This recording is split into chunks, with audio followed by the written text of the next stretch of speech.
गुरु जय जय गुरु ओम गुरु जय जय गुरु ओम गुरु जय जय गुरु ओम गुरु जय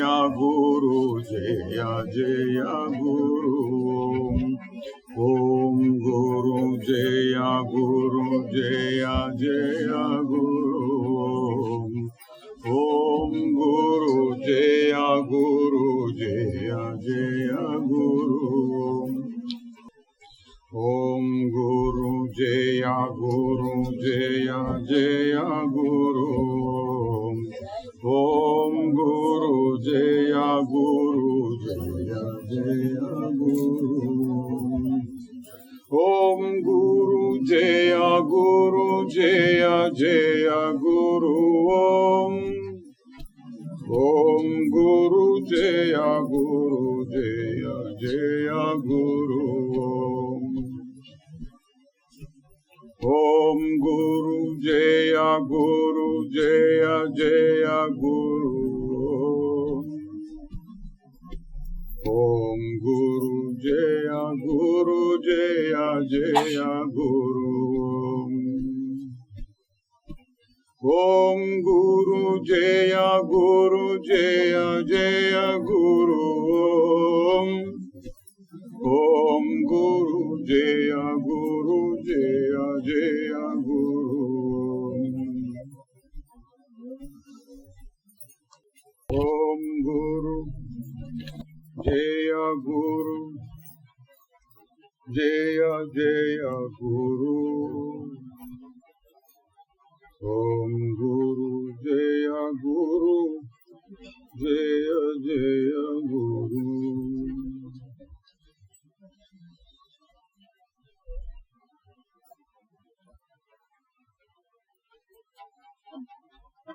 श्री गुरु प्रभो चित सुखात्मका श्री गुरु प्रभो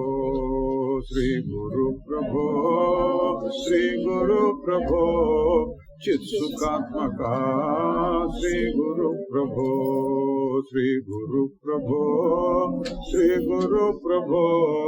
चित सुखात्मका श्री गुरु प्रभो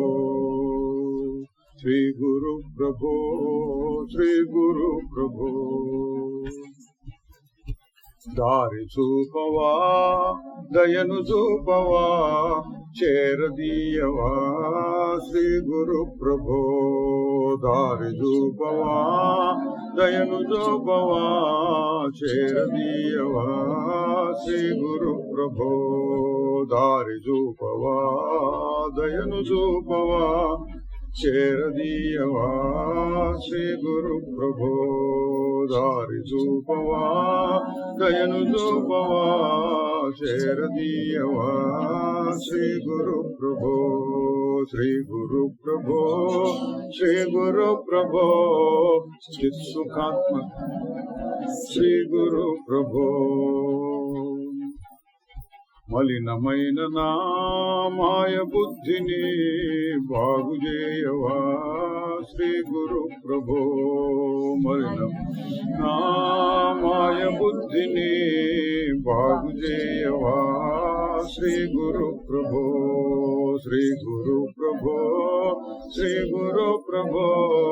చిత్ సుఖాత్మక శ్రీ గురు ప్రభో అల్పమైన నా ఆత్మ విద్యను వృద్ధి చేయవా శ్రీ గురు ప్రభో అల్పమైన నా ఆత్మ విద్యను వృద్ధి చేయవా శ్రీ గురు ప్రభో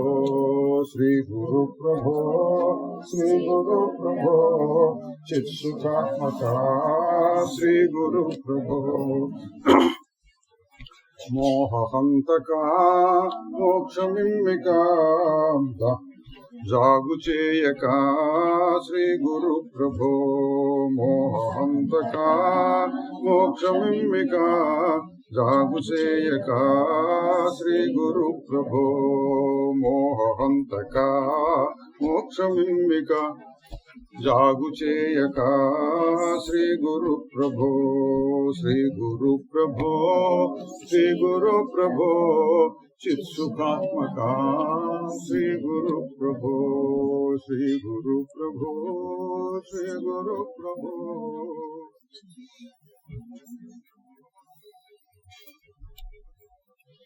నమః పరమ ఋషుభ్యో నమః పరమ ఋషుభ్యః. పరమ ఋషులందరికీ నమస్కారం. ఆత్మవిద్యని మొట్టమొదటిసారిగా ఈ ప్రపంచంలో ఎవరు తీసుకొచ్చారు అంటే ఋషులు అన్నారు. పరమ ఋషులు. వాళ్ళు తపస్సు చేసి తెలుసుకున్నారు. తపశ్శక్తి ద్వారా తెలుసుకున్న విషయాలను వేదము ఉన్నారు. వేదముల్లో రకరకాలు ఉన్నాయి. మళ్ళీ అందులో మనకు కావాల్సిన దాన్ని జ్ఞాన భాగం, జ్ఞానాన్ని బోధించేటువంటి భాగం ఉపనిషత్తులు అన్నారు. జ్ఞాన భాగాన్ని ఉపనిషత్తులు అని తెలుగుతారు. ఆ ఉపనిషత్తుల్లో ఋషులు తాము కనుక్కున్నటువంటి విషయాలని బోధించారు. అవి 1100 పైన ఉన్నాయంటారు ఉపనిషత్తుల పేరు.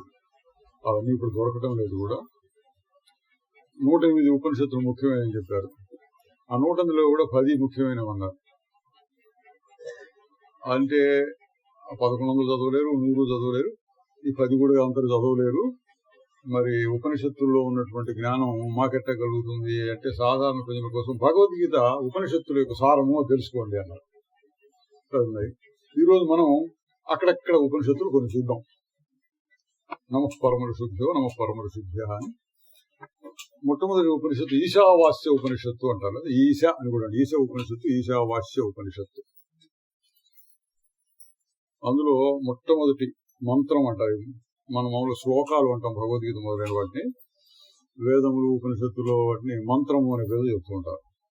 మొదటి మంత్రం ఈశావాస్యమిదగుం సర్వం యత్కించ జగత్యాం జగత్ తేన త్యక్తేన భుంజీధాః మా గృధః కశ్య సిద్ధనం అని వస్తుందండి. ఇది ఈ వేల ఏళ్ల నాడే మొదలు పెట్టుంటారు. ఇందులో ఏం భావం ఉంది? ఈశావాస్యం ఎదుగు సర్వం.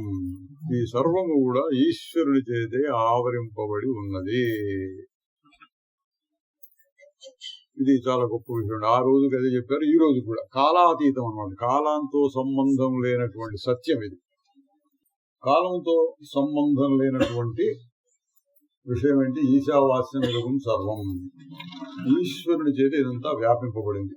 ఇది ఇతర ఉపనిషత్తుల్లో కూడా చాలా చోట్ల వస్తుంది భావం. భగవద్గీతలో కూడా వస్తుంది. మామూలుగా మన పెద్దలు కూడా మనం చెప్తుంటారు, భారతదేశంలో ఈ జ్ఞానం మన దాకా వచ్చింది. మన పెద్దవాళ్ళు కూడా చెప్తుంటారు, అంతా దేవుడే రా అంటుంటారు. చూడండి, అన్నిట్లోనూ దేవుడు ఉన్నాడు, అంతా దేవుడే అనే మాటలు కూడా మనం వింటూ ఉంటాం. చదువు రాని వాళ్ళ దగ్గర నుంచి అంటూ ఉంటారు, మనం కూడా వింటూ ఉంటాం. మన పెద్దలు మనకు చెప్తూ ఉంటారు. అదే అర్థం అన్నమాట ఇక్కడ వచ్చింది. ఈశావాస్యం ఇదగుం సర్వం. ఈ సర్వము ఈశ్వరుని చేత ఆవరింపబడి ఉన్నది. ఎట్లా ఆవరింపబడి ఉందండి అంటే మనం చాలాసార్లు చూసాం కాబట్టి ఇప్పుడు క్లుప్తంగా చెప్పుకుంటే చాలు. ఈశ్వరుడు అంటే ఎవరు అంటే ఇటు నుంచి తీసుకుంటే దేని చేత అన్ని వ్యాపింపబడి ఉన్నది అది ఈశ్వరుడు. దేని చేత వ్యాపింపబడి ఉండాలి? వ్యాపింపబడి ఉన్నటువంటి అన్నిటితో నిండి ఉండటం, కలిగి ఉండటం, అన్నిటికీ ఆధారంగా ఉండటం ఏంటి అంటే అది అన్నిటికీ మూలం. ఎట్లా ఉండాలి అంటే ఒక మాట, మార్పు లేనిదై ఉండాలి. పైపైన ఎన్ని మార్పులు వస్తున్నా సరే మారకుండా ఉండాలి. మనకి తెలిసిన కొన్ని ఉదాహరణలు తీసుకున్నాం. గాలి అనేది ఉందనుకోండి, మనకి తెలిసింది. గాలి సూక్ష్మం, వ్యాపకం, అంతటా వ్యాపించింది. కొంతలో కొంత, పూర్తిగా కాదు. భూమి మీద ఉండేటువంటి అన్ని జీవులకి, మనుషులతో సహా ప్రాణులకి, ప్రాణం లేనటువంటి అంటే పెద్దగా ప్రాణం లేనటువంటి చెట్లు మొదలైన వాటికి గాలి కావాలి. సరే, ఎవరు నన్ను ఎట్లా ఉపయోగించుకుంటున్నారు అనేది ఆలోచన లేకుండా ఈ గాలి భూమి మొత్తం, భూమి అంతటా వ్యాపించి ఆవరించి ఉన్నది. మనం పీల్చుకున్నాం, గాలి పీల్చుకుంటే మన ముక్కులో వెళ్తుంది గాలి. ఆ కాసేపు మనం నా గాలి అనుకోవచ్చు. అట్లా అందరూ పీల్చుకుంటుంటారు. ఆ గాలి అన్ని చెట్లు చామలు కూడా పీల్చుకుంటుంటాయి. ఒకసారి బుడగలు అంటారు చూడండి, నీళ్లలో పైనుంచి ఏదైనా పడ్డప్పుడు, లేదా సముద్రం దగ్గర నురుగులాగా ఉన్నప్పుడు ఆ నురుగులో కూడా గాలి ఉంటుంది. గాలి వల్ల నురుగు, బుడగలు అవి వస్తుంటాయి. అట్లా అంతటా ఉన్నప్పటికీ అది దేనితోనూ సంబంధం పడదు. దాని ఆ ఇతర వస్తువుల్లో వచ్చినటువంటి మార్పుల వల్ల గాలికి ఏమీ మార్పు రాదు. గాలి ఎప్పుడు అట్లాగే ఉంటుంది, ప్రపంచం అంతటా నిండి ఉంది. కొంతలో కొంత మనం ఉదాహరణగా చెప్పుకుంటే ఆ విధంగా ఈ గాలికే కాకుండా గాలి కంటే మీరినటువంటి వస్తువులు ఏమైనా ఉన్నాయంటే ఆకాశం చెప్పారు. ఆకాశం అంతటా ఉంటుంది. ఇంకా ఆకాశం కంటే కూడా మీరింది ఏదైనా ఉందంటే అది పరమాత్మ అన్నారు. పరమాత్మ ఎటువంటిదై ఉండాలంటే ఇప్పుడు చెప్పినట్టు అంతటా ఉండాలి, మార్పు లేనిదై ఉండాలి. మార్పు లేనిది అంటే అర్థం అవతల వస్తువుల్లో ఎటువంటి మార్పులు వచ్చినా దీనికి ఏం కాకూడదు. అటువంటిది ఏదైనా ఉన్నదా అని మనం పరిశోధించవచ్చు. ఆ పరిశోధన తర్వాత చూద్దాం. ప్రస్తుతానికంటే అటువంటిది ఒకటి ఉన్నది. దాన్ని మామూలు భాషలో దేవుడు అంటుంటారు. దేవుడు అంతటా ఉన్నాడు అంటుంటారు. ఇక్కడ ఈశ అన్నమాట వాడారు. ఈశ్వరుని చేతి ఎంత వ్యాపింపబడింది. ఎత్కించ ఏ కొంచెమైనా సరే జగత్యాం జగత్తు, జగత్ అని మనకు తెలుసుగా. జగత్తులో ఏదైతే మారిపోతూ ఉందో, వస్తూ పోతూ ఉందో అదంతా ఈశ్వరుని చేత వ్యాపింపబడి ఉన్నది. భగవద్గీతలో వాసుదేవ సర్వమితి అంటాడు. అంతా వాసుదేవుడు, నాకంటే వేరుగా ఏం లేదు. చూడండి విచిత్రం, అన్ని మారిపోతుంటాయి. మనకు కనపడేవన్నీ మార్పు లోబడినవి. దానికి ఆధారంగా మారకుండా ఏదో ఒకటి ఉండాలి. ఇంకో ఉదాహరణ తెర మీద బొమ్మలు అన్నారు. పూర్వం లేదనుకోండి ఉదాహరణ. పూర్వం అద్దంలో బొమ్మలు చెప్పారు. ఇప్పుడు మనకి ఇంకా అంతకంటే మంచి ఉదాహరణ తెర మీద బొమ్మలు. ప్రపంచం అంతా తెర మీద బొమ్మల్లాగా వచ్చిపోతూ ఉంటుంది. తెర మారకుండా ఉంటుంది. దాన్ని ఇంకొక రకంగా కూడా చెప్పొచ్చు. బొమ్మలకు ఆధారంగా ఒక వెలుతురు ఉండాలి వెనకాల. వెలుతురు మారకుండా ఉంటుంది. వెలుతురుకి తెరకి మధ్యలో ఉన్న ఫిల్మ్ ఒకటి మారుతూ ఉంటుంది. అట్లా కూడా చెప్తూ ఉండొచ్చు. అంటే మార్పులు మనకు కనపడుతున్నాయంటే ఏదో ఒకటి ఆధారంగా ఉంది అని. అయితే మనకేంటి లాభం అన్నాడు. అది తర్వాత చూద్దాం. ప్రస్తుతం ఈ సందర్భం ఈ శ్లోకంలో చెప్పిందంటే ఈ విధంగా తెలుసుకుని తేన త్యక్తేన భుంజీధా, ఆ త్యాగము చేత అనుభవించు అన్నాడండి. పరమాత్మ అంతటా ఉంటాడు, ఆ త్యాగం చేత అనుభవించు. కొన్ని అర్థం కావడం కష్టం. ఎటువంటి వాడికి త్యాగం ఏమిటి, అనుభవించడం ఏంటి, పరమాత్మ అంతటా ఉంటే త్యాగం ఏమిటి అంటే సాధారణ భాషలో చెప్తే అంతా దేవుడిదే, నీదేంటి, నీదేం లేదు ఇక్కడ అని వదిలేసేసి అనుభవించు. వదిలేస్తే నువ్వేం అనుభవిస్తావు? త్యాగం చేత అనుభవించు అంటున్నాడండి. త్యాగం చేత నువ్వేం అనుభవిస్తావు? ఏం అనుభవించాలంటే మారకుండా ఉండేదని అనుభవించాలి. అంతా పరమాత్మదే అని తెలిసి నువ్వు దేని మీద మా గృధకస్వసిద్ధనం, ఎటువంటి ఇతరమైన సంపదల కోసం ఆశపడకు. నువ్వు దేన్ని పట్టించుకోకుండా, అంటే కోరికలు లేకుండా అనుకోండి ఉంటే అప్పుడు నువ్వు అనుభవించవచ్చును. ఏమనుభవిస్తావు? మనం రోజు చెప్పుకుంటున్నాం కదండి. అది ఏమనుభవిస్తావు అండి? ఏమీ లేకుండా ఉంటే, ఏమీ లేకుండా ఉంటే తనను తానే అనుభవిస్తాడు. తనను తాను ఎట్లా అనుభవిస్తాడంటే ఈశ్వరుడి చేతంతా వ్యాపింపబడింది. అది తనలో కూడా ఉంది. ఆ ఈశ్వరుడు తనలో కూడా ఉన్నాడు కాబట్టి. అయితే ఈశ్వరుని త్యాగం చేద్దామా? ఈశ్వరుని త్యాగం చేయడానికి వీల్లేదు. మారిపోయేదాన్ని త్యాగం చేసి మారకుండా ఉండేదాన్ని పట్టుకుంటే నువ్వు హాయిగా ఉండగలుగుతావు. ఇక్కడ రెండు కలిసినండి. ఒక సిద్ధాంత భాగం మాత్రం, సిద్ధాంత భాగం ఏంటి? ఈశావాస్యం మీద సర్వం, అంతా ఈశ్వరుడు. ఆచరణలో అనుభవంలో మనం పొందవలసిందేంటి? ఆ త్యాగము చేత అంతా పరమాత్మదే, అంతా నీదే అనుకోండి. అప్పుడు అనుభవించు. వదిలేయి అనుభవించు. వదిలేస్తే ఏమనుభవిస్తావు అంటే నిన్ను నువ్వే అనుభవిస్తున్నట్టు. దీనికి మంచి ఉదాహరణ మనం రోజు చెప్పుకుంటూ ఉంటాం. నిద్ర. మంచి నిద్ర పట్టినప్పుడు అన్నిటినీ వదిలేసావు, అట్లా అర్థం చేసుకోండి. నిద్ర అంటే ఏంటి అంటే ఇట్లా అని ఏవేవో చెప్పే బదులు అన్నిటినీ వదిలేసినటువంటి స్థితి నిద్ర. అప్పుడు ఏం అనుభవిస్తున్నావు? ఏదో హాయిగా అనుభవిస్తున్నావు. హాయిగా ఏం పేరు పెడదాం? సందర్భాన్ని బట్టి నిన్ను నువ్వే అనుభవిస్తున్నావు చెప్పుకోవచ్చు. ఎవరిని వాడు అనుభవిస్తున్నాడు, ఆత్మలో సుఖం ఉంది. లేదా దేవుడు అని కూడా చెప్పచ్చు. కాదనేవాళ్ళు ఈశావాస్యం మీద సర్వం ఉన్నాడు కాబట్టి అక్కడ ఉన్నది కూడా ఈశ్వరుడే. నీ మనసు ఏం పని చేయకుండా ఉన్నప్పుడు అసలైన ఈశ్వరుణ్ణి నువ్వు చూడగలుగుతావు. దాన్ని అనుభవించు. ఎట్లా అనుభవించావు? అన్నింటినీ వదిలేయటం ద్వారా. మనకు తెలియకుండా వచ్చేసింది, తెలియకుండా వదిలేసుకున్నాం అన్నింటినీ నిద్ర వచ్చినప్పుడు. అదే పని ఇప్పుడు తెలుస్తూ వదిలేసుకోవచ్చు. తెలుస్తూ వదిలేసుకోవడం ఏంటి తెలుసుకోదు? ఇదే ఈశావాసి, అంతా ఈశ్వరుడు, నాదేముంది అన్నారు అనుకోండి అని గట్టిగా మీరు అంటే నమ్మకం కలిగంటే ఇక మీరు దేని గురించి చింతించవలసిన అవసరం లేదు. ఏది ఎప్పుడు ఎట్లా జరిగితే అట్లా జరుగుతుంది. మనకి దాంతో సంబంధం లేదు. మరి దేంతో సంబంధం లేదు? నాకెట్లాగండి, నేను దివాలా తీస్తాను అన్నీ వదులుకుంటే అంటే నువ్వు దివాలా తీయవు. నీ సంపద ఎప్పుడు నీ దగ్గరే ఉంటుంది, అది పోయేది కాదు, పోవడానికి వీలు లేదు. అందులో హాయి కూడా ఉంటుంది. ఏమీ లేకపోయినా వాళ్ళు అనుభవించవచ్చు. అది నిద్రలో ఉండే రుజువు. ఎప్పుడు నిద్రేనండి? ఇంకో మాట చెప్పండి అంటే ఇప్పుడు ఆగి చూడు అంటున్నాం. ఒక్క క్షణం అట్లా ఆగి చూస్తే నిద్రలో ఉన్నటువంటి అనుభవం పూర్తిగా కానీ మన సామర్థ్యాన్ని బట్టి నిద్రలో ఉండే స్వరూపం ఆ అనుభవం మళ్ళీ పూర్తిగా కానీ చాలా వరకు కానీ మళ్ళీ ఇప్పుడు కూడా అనుభవంలోకి వస్తుంది. చేసి చూడొచ్చు మనం. ఆ విధంగా అనుభవించు అన్నారండి.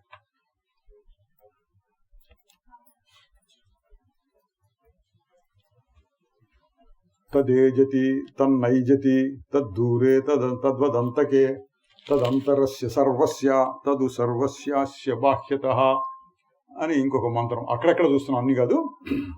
దాన్ని వర్ణించడం కవిత్వం కావాలండి. పరమాత్మ గురించి చెప్పడం అంటే ఏం లేదు, అంతటా ఉంటుంది. ఇది ఒక మాట చెప్పాము, మారకుండా ఉంటుంది, ఇది ఖచ్చితంగా చెప్పేశాం. ఇంకా చెప్పండి అంటే ఏం చెప్పాలి? భగవద్గీతలో వస్తుందండి ఇట్లాంటివి మాటలు కొన్ని చెప్పాడు. అంతా నేను, ఇది నేను, అది నేను చెప్తే ఇంకా చెప్పు అన్నాడు. ఇంకా చెప్పంటే ఆ విభూతి యోగం వస్తుంది. ఇంకా ఇది నేను, అది నేను, ఇది నేను ఓ అంత చెప్పాడు. విసుగొచ్చి ఉంటుంది విని ఇక చాలే అనుకుని ఉంటాడు ఆయన కూడా. విని ఆయన నేను చెప్పి ఆయనకు కూడా విసుగొచ్చి ఉంటుంది. చెప్పి చివరికి అయ్యా ఎందుకయ్యా గోలంతా, అంతా నేనే అన్నాడు. నేను కానీ ఏం లేదు, అంతా నేనే అని తెలుసుకో అన్నాడు. ఏదో నువ్వు అడిగావు కాబట్టి ఉదాహరణ కోసం కొన్ని చెప్పాను. నీకు ఏది నచ్చితే అదంతా నేనే అనుకో. నీకు నచ్చింది తీసుకో, నచ్చంది కూడా అదే. కానీ ఎందుకు తీసుకోమన్నాడు? నీకు నచ్చిందని నువ్వు ఉపాసించడానికి వీలవుతుంది కాబట్టి నీకు నచ్చింది నువ్వు తీసుకున్నాడు. అట్లా ఇక్కడ ఈ ఈశ్వరుడు ఆ పరమాత్మను వర్ణించమంటే ఏమంటాడు? తదేజతి తన్నైజతి. అది వెళుతుంది, అది వెళ్ళదు. చూడండి కవిత్వం అంటే అది వెళుతుంది, వెళ్ళదు. తద్దూరే తద్వదంతి. అది దూరంగాను ఉంటుంది, దగ్గరగాను ఉంటుంది. అని అర్థమవుతుందా మీకు? అది దూరంగాను ఉంటుంది, దగ్గరగాను ఉంటుంది. అది వెళుతూ ఉంటుంది, వెళ్లకుండా ఉంటుంది. తదంతరస్య సర్వస్య తదు సర్వస్యాస్య బాహ్యతః. అది అందరికీ లోపల ఉంటుంది, అందరి బయట కూడా ఉంటుంది. ఇప్పుడు ఇంత చెప్పిన గాలి కొంతవరకు సరిపోతుందండి. గాలి అది వెళుతూనే ఉంటుంది, వెళ్లకుండా ఉంటుంది. అది అందరి లోపల ఉంటుంది, అందరి బయట కూడా ఉంటుంది.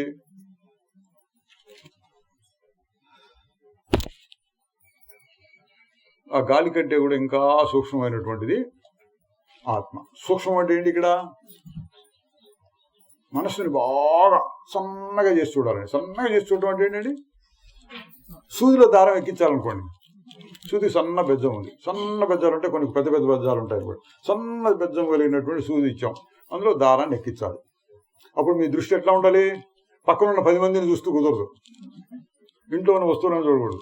అది పెట్టుకుని అట్లా సూక్ష్మ అందులో ఉన్నటువంటి ఆ బెజ్జాన్ని మాత్రం చూస్తూ ఉండాలి. తర్వాత సూదిని ఆ దారాన్ని మాత్రం చూస్తూ ఉండాలి. ఆ రెండింటిని కలిపి చూడాలి. అందులో అటు మెల్లిగా ఎక్కించాలి. కొంచెం పక్కకి వెళ్తుంటే ఇటు పక్క వెళ్తే అటు పక్క అటు పెట్టుకుని ఏదో రకంగా మీరు దాన్ని ఎక్కించగలగాలి. అది సూక్ష్మ దృష్టి. సూక్ష్మంగా. స్థూల దృష్టి అంటే ఎట్లా ఉంటుంది? ఒక పెద్ద పలుగు ఉంది, గడపాల, అది తీసుకొని భూమిని తవ్వచ్చు అనుకోండి. దానికి బలం కావాలి, శరీరానికి బలం కావాలి. కానీ సూక్ష్మ దృష్టి అక్కర్లా. సూదిలో దారం ఎక్కించడానికి బలం అక్కర్లా, సూక్ష్మ దృష్టి కావాలి. అంటే మనస్సు బాగా చురుకుగా పనిచేయాలి, ఏకాగ్ర ఒకే విషయం మీద చూడగలిగిన శక్తి రావాలి. అట్లా అటువంటి సూక్ష్మ దృష్టితో చూస్తే ఈ పరమాత్మ ఎక్కడున్నాడు అంటే అంతటా ఉంది, లోపల ఉంది, బయట ఉంది. ఎట్లా చూసుకోవాలి అన్నారండి. ఎట్లా చూసుకోవాలి అంటే సరే ఇంకొక ఉపనిషత్తు చూద్దాం. అన్నీ మన నోటి మార్గం కాకుండా ఉపనిషత్తు వాణ్ణి చూద్దాం. కేనోపనిషత్తు ఉంది. కేనా అంటే ఎవరి చేత, ఎవడి చేత అని మొదలవుతుంది అనమాట అండి కేనోపనిషత్తు. అందులో ఒక మంత్రం, మొదటి మంత్రం, కేనేషి తం పతతి ప్రేషితం మనః కేన ప్రాణ ప్రథమ ప్రైతియుక్త కేనేషి తం వాచమిమాం వదంతి చక్షుశ్రోత్రంక ఉదేవో యునక్తి. అర్థం ఏంటంటే దేని చేత ప్రేరేపింపబడి మనస్సు పనిచేస్తోంది, దేని వలన ప్రాణం పనిచేస్తోంది, దేని వలన వాక్కులు వస్తున్నాయి, దేని వలన కళ్ళు చెవులు వాటి పనులు ఇవి చేస్తున్నాయి అంటే వాడికి అనుమానం వచ్చింది. మామూలుగా కళ్ళు చూస్తున్నాయి అంటాం.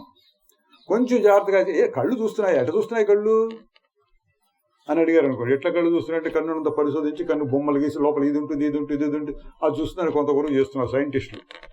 మనకి ఒక సైన్స్ పాఠాల్లో కూడా వస్తుంది. అది కన్ను యొక్క బొమ్మ గీసి లోపల ఉన్న భాగాలని చెప్పు అంటుంటాడు. అది కాదు, ఇంకా లోతుగా చూస్తే, ఇంకా సూక్ష్మంగా చూస్తే అసలు ఆ శక్తి ఎక్కడి నుంచి చూసే శక్తి. కన్ను అనుకోండి, ఎవరితో గుడ్డు తీసి అక్కడ పైన పీకి పెట్టాం, సర్జరీ చేస్తున్నారు కదా, అది చూస్తుందా? కాదండి, దాని వెనకాల నరాలు ఉండాలి, నరాలు పోయి అది అక్కడ చూస్తుందా? మెదడు ఉండాలి, ఆ మెదడు చూస్తుందా? అట్లా ఇంకా వెనక్కి వెళితే ఏదో ఒక శక్తి ఉన్నది, తెలుసుకునేటటువంటి శక్తి. కన్నుకు మాత్రం చూసే శక్తి ఉందా? కన్నుకు చూసే శక్తి, చెవులకు వినే శక్తి ఉంది, ముక్కుకు వాసన చూసే శక్తి ఉంది. అన్నిటికీ వెనకాల ఏం శక్తి ఉంది? అన్నిటికి కలిపి తెలుసుకునే శక్తి అన్నాం. ఒక్కోసారి చూడటం అనే మాట కూడా వాడుతుంటారు. అన్నిటికి కలిపి తెలుసుకునే శక్తి. ఆ తెలుసుకునే శక్తి ఎక్కడి నుంచి వచ్చింది అని వాడి ప్రశ్న అండి. ఏదో ఒక్కటే అడిగితే కన్ను ఎట్లా చూస్తుంది అని అడిగితే కన్ను బొమ్మ గీసేది చూపిస్తారు. ఈ కన్ను కాకుండా అన్నిటిని కలిపి అడిగాడు. కన్ను, ముక్కుడు, కన్ను, చెవి, మనస్సు ఇవన్నీ ఎట్లా పనిచేస్తున్నాయి, వీటిలో ఉన్న సమానత్వం అంటే తెలుసుకునే లక్షణం. కాళ్ళు ఎట్లా పనిచేస్తున్నాయి, చేతులు ఎట్లా పనిచేస్తున్నాయి కదా, కన్ను ఎట్లా పనిచేస్తుంది, చెవులు ఎట్లా పనిచేస్తున్నాయి, వాక్ ఎట్లా వస్తుంది అంటే లోపల తెలుసుకునేటటువంటి శక్తి ఒకటి ఉంది. ఏమిటా తెలుసుకునే శక్తి? మా అందరిలో ఉంది కదా తెలుసుకునే శక్తి. నేను తెలుసుకుంటాను అంటాం. ఎక్కడ తెలుసుకున్నా? కన్ను తెలుసుకున్నా, చెవులు తెలుసుకున్నా. కన్ను చెవులు లేకుండా ఆలోచించి తెలుసుకున్నా, ఊహించి తెలుసుకున్నా. ఎక్కువగా ఊహించి తెలిసే ఉంటాయండి. బయట చూడంగానే ఒక బొమ్మలా ఫోటోలాగా పడుతుంది, దాని మీద ఊహలు చెలరేగుతాయి. ఇది ఫలానా వస్తువు, దాని పేరు పెట్టడం, ఫలానా వస్తువు, దానివల్ల ఫలానా ఉపయోగం, ఫలానా రకంగా దీన్ని తయారు చేస్తారు, దీంతో ఇట్లా చేసుకోవచ్చు, ఇది మంచి, ఇది చెడు, లాభమా నష్టం, ఇవన్నీ కూడా ఊహలు ఎక్కువగా ఉంటాయి.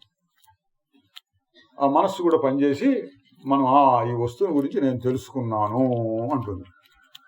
ఆ శక్తి ఎక్కడి నుంచి వచ్చింది అంటున్నాడు. తెలుసుకోవడం అనే శక్తి ఎక్కడి నుంచి వచ్చింది? నిజంగా మాట్లాడితే మనకి ఏం తెలియదండి. దేని గురించి తెలియదు. గుండె కొట్టుకుంటుంది, ఎట్ట కొట్టుకుంటుంది తెలియదండి. ఇక్కడ చూస్తుంటే చర్మం మీద వెంట్రుకలు మొలుస్తున్నాయి, ఎట్ట తెలుస్తుందండి?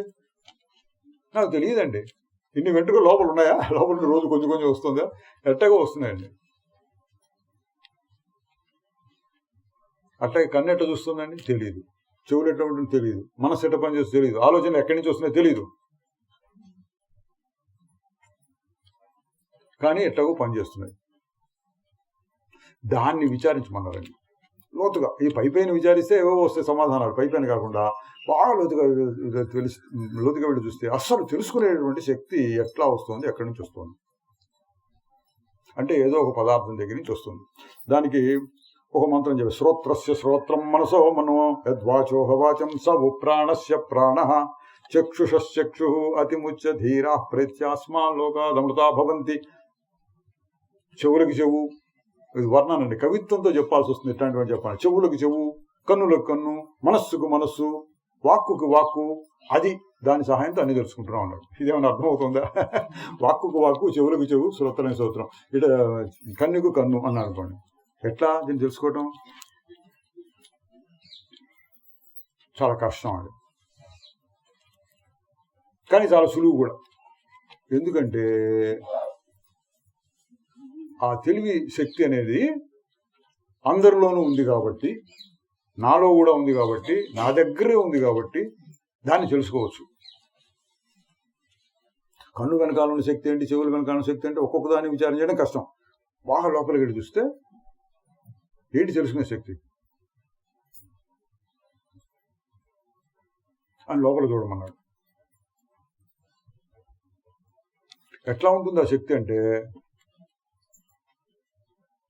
ఎప్పుడు ఉంటుంది. ఒక ఇంద్రియం కాదు, ఒక ఇంద్రియం మనస్సు ఏదో పని చేస్తూ ఉంటుంది, ఎప్పుడు ఉండాలి. ఇంకొక లక్షణం ఏంటంటే అన్ని పనులు జరుగుతున్నాయి ఇప్పుడు చెప్పిన పనులన్నీ, కానీ ఏ ఒక్క పనికి అంటుకుపోదు. కన్నుతో చూస్తుంది కానీ చూడటం మాత్రమే దాని ధర్మం కాదు, చెవులతో ఉంటుంది వినటం మాత్రమే దాని ధర్మం కాదు, మనసుతో ఆలోచిస్తుంది ఆలోచిస్తూ మాత్రమే దాని ధర్మం కాదు. మరి అన్నిటినీ తెలుసుకునే తెలివి ఎట్లా ఉంటుంది అంటే రహస్యం చెప్పేస్తున్నాడు. ఎట్లా ఉంటుంది అంటే ఈ పనులన్నీ ఆగిపోయినప్పుడు ఎట్లా ఉంటుంది అట్లా ఉంటుంది. కన్నుతో చూస్తున్నాను అని అనుకో, చూడకుండా ఉంటే కన్ను చూడకు, 2 కళ్ళు పోయినాయి అనుకోండి, చూడకుండా ఉంటే అది ఉంటుందా ఉండదా? చెవులతో వింటున్నా, చెవులు 2 పోతే అది ఉంటుందా ఉండదా?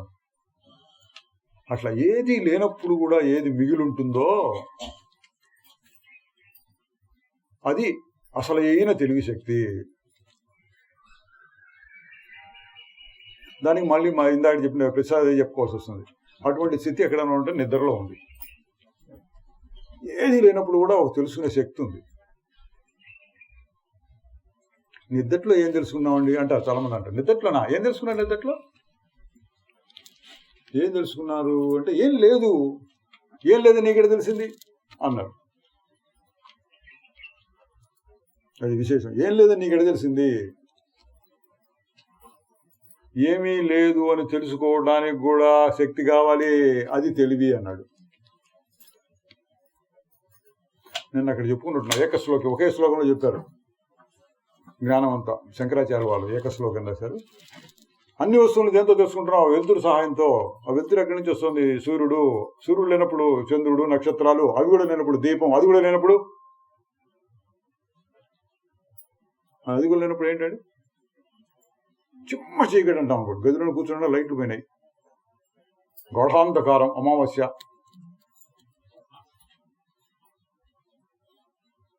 అప్పుడేముంటుంది? ఏమీ లేదు, ఏం కనపట్టల్లా, చీకటి ఉన్నది అని తెలుసుకోవడానికి కూడా ఒక తెలివి ఉండాలి. అట్లా ఏమీ లేనప్పుడు కూడా ఉండేటటువంటి శక్తి, దాన్ని ఏం పేరు పెడదాం మనం? శుద్ధ చైతన్యం, శుద్ధమైనటువంటిది, ప్యూర్ అనమాట అండి. పైన ఉన్నటువంటి మలినాలని మరకల్ని తీసేసి బాగా శుద్ధం చేస్తే ఒక బట్ట మొక్క ఏది ఉందని చల్లటి బట్ట వచ్చింది అనుకోండి, శుద్ధంగా ఉంది అంటాం. అట్లా ఏ ఇతర జ్ఞానము లేనప్పుడు కూడా ఏది ఉంటుందో అది శుద్ధమైన తెలివి, శుద్ధ చైతన్యం. మనం ఇంకా తేలిక మా తెలుగులో చెప్పుకుందాం, వాస్తు తెలుగులో ఉత్త తెలివి, ఉత్త అనుభవం. ఉత్త అనుభవం ఎట్లా ఉంటుందండి? ఆగి చూడు ఒక క్షణం, ఏం ఆలోచించొద్దు, దాని గురించి ఆలోచించు. ఇట్లా ఉందని నాకు చెప్పక్కర్లా, ఎవరికి వాళ్ళు చూసుకోండి. ఇతరులకు చెప్పాలంటే మళ్ళీ చెడిపోతుంది, మళ్ళీ ఆలోచనలు వస్తాయి. చెప్పక్కర్లా, ఎవరికి చెప్పక్కర్లా, ఆగి చూడు. ఉత్త తెలివి కావాలి. ఫలానా దాన్ని తెలుసుకుంటున్నా అనకూడదు, ఏం లేదు అక్కడ, ఊరకుండా.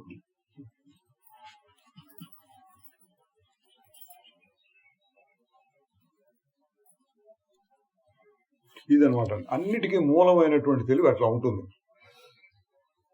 ఇది ఎక్కడ ఉంటుంది అంటే మనకి సంబంధించిన ఇక్కడ ఉంది, చాలా అంతవరకు చాలా. అసలు మనకి ఇంతకుముందు ఈశావాస్యం ఎదుగు అని చెప్పుకున్నాం కదా, ఆ సందర్భం పరకు చూస్తే అంతటా ఉంటుంది. ఎందుకు? ఇప్పుడు ఎంతమంది ఆగి చూశారు, అందరిలోనూ అదే అనుభవం కలిగింది,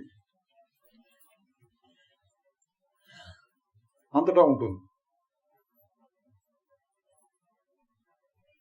అంతటా ఉంటుంది కూడా, ప్రస్తుతం మనకు అక్కర్లేదు. మనం ఇంతవరకు నాలో ఒకటి తెలివి ఉన్నది. ఏం తెలివి? ఉత్త తెలివి, అన్ని రకాల తెలుగులకి ఆధారమైనటువంటి తెలివి. ప్రత్యేకంగా చూస్తోంది, వింటోంది, వాసన చూస్తోంది, రుచి చూస్తోంది, ఆలోచిస్తోంది. ఇవన్నీ ప్రత్యేకమైన తెలుగులు. ప్రత్యేకమైన తెలివి కాకుండా ఉత్త తెలివి. మనం పప్పు కలుపుకున్నాం, కూర కలుపుకున్నాం, పచ్చడి కలుపుకున్నాం, అన్ని కలుపుకొని తింటున్నాం అనుకోండి, ఉత్త అన్నం అంటే ఎట్లా ఉంటుంది? తెల్లగా ఉంటుంది, మెతుకులు ఉత్త అన్నం. తిని చూడొచ్చు అంటే చూడొచ్చు, ఉత్త అన్నం. అట్లా ఏ ఇతర జ్ఞానం లేకుండా ఉత్త తెలివి అంటే ఎట్లా ఉంటుంది? అట్లా ఊరకుంటుంది. దాన్ని తెలుసుకోమన్నాడండి. ఏమంటే లాభమా దాన్ని తెలుసుకుంటే?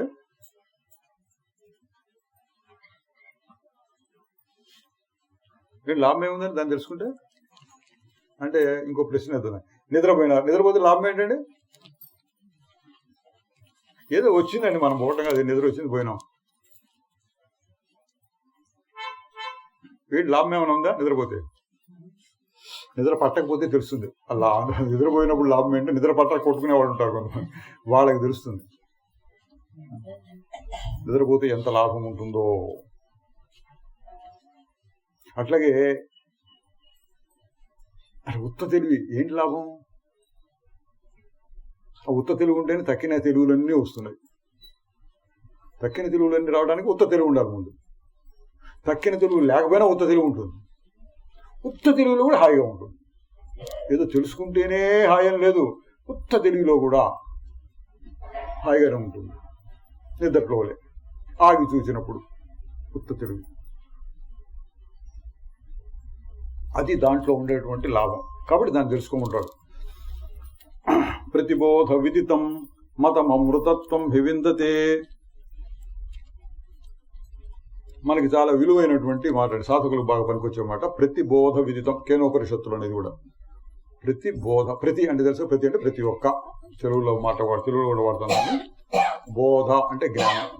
ప్రతి జ్ఞానములోనూ అది తెలియబడుతుంది. ఇక్కడ ప్రతి జ్ఞానము అంటే మనసులో కలిగేటటువంటి జ్ఞానాలు. గోడకు జ్ఞానం అనుకోండి. ఇది చూస్తే తలుపు, అది చూస్తే కిటికీ, అది చూస్తే ఫ్యాను, ఇటు చూస్తే మనుషులు ఎందుకు కనపడుతున్నాయి. ఇవన్నీ ఒకటి జ్ఞానం అనుకుంటే, అన్ని జ్ఞానాల్లోనూ ఏదుంది?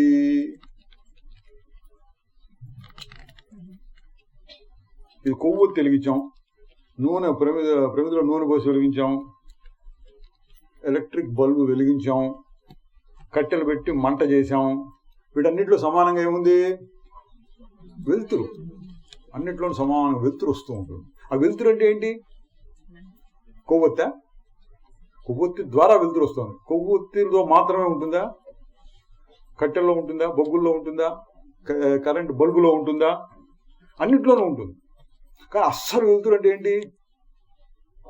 అంతే, మనసులో ఊహించుకో. అంత అస్సలు వెలుతురు అంటే ఒక రకంగా ఉంటుంది అంతే. దాన్ని ఇక్కడ ప్రతిబోధ విదితం అన్నాడు. ప్రతి ఆలోచనలోనూ ప్రతి అనుభవంలోనూ అది కనపడుతూ తెలియబడుతూ ఉంటుంది.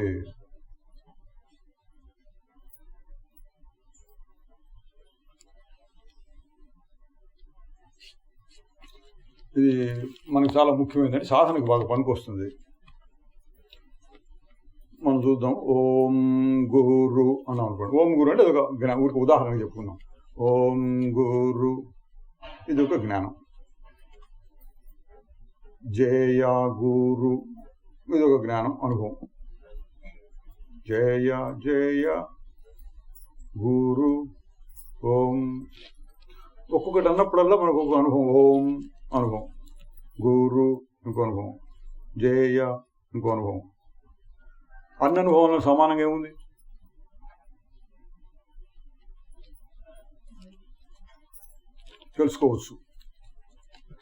తెలుసుకోవడానికి కొంచెం తేలిక చేసి చెప్పుకోవడం. మొదటి మెట్టు, రెండో మెట్టు చెప్పు. మొదటి మెట్టులో రెండు అనుభవాల మధ్యలో ఏముంది చూడండి. ఓం గురు, ఓం ఒక అనుభవం, గురు ఒక అనుభవం. ఓం గురు జయ, ఓం గురు జయ, తర్వాత చూసుకునే వాడి సంగతి. మధ్యలో ఏముంది అది పట్టుకోండి. ఓం గురు జయ గురు.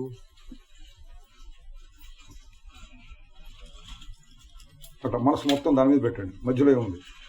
మధ్యలో ఏముంది? ఏం లేదు అట్లా అనుకోవద్దు, ఆలోచించద్దు, ఊరిక చూడండి అంతే. ఓం గురు, ముందు దాన్ని చూడండి, తర్వాత ఆలోచన తర్వాత చూద్దాం.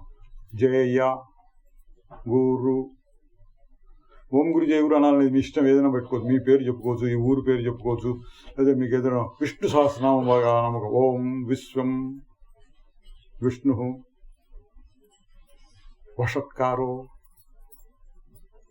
కేశవ ఏంటంటో మాటలు ఉన్నాయనుకోండి. మధ్యలో ఏముంది?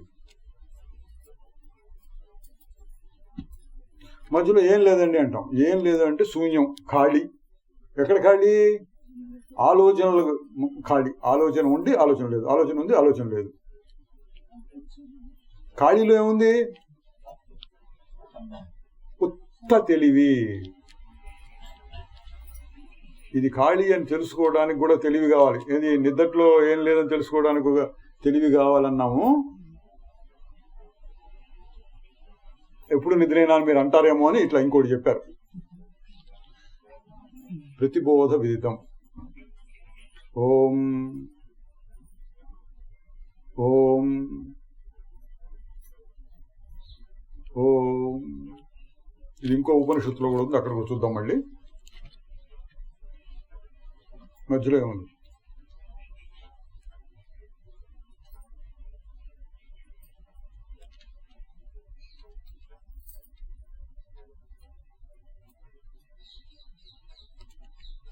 ఉత్త తెలివి ఉన్నది.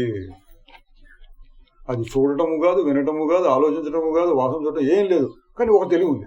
ఏం లేదని తెలుసుకోవడానికి కూడా తెలివి కావాలి. ఏం లేదని తెలుసుకోవడానికి కన్ను ముక్కు చెవులు అక్కర్లా, మనస్సు కూడా అక్కర్లా. మనస్సు కూడా పనిచేయట్లే అక్కడ, అంటే ఆలోచన పనిచేయట్లా. మరి ఎట్ట తెలుస్తుందంటే ఎట్టగో తెలుస్తుంది.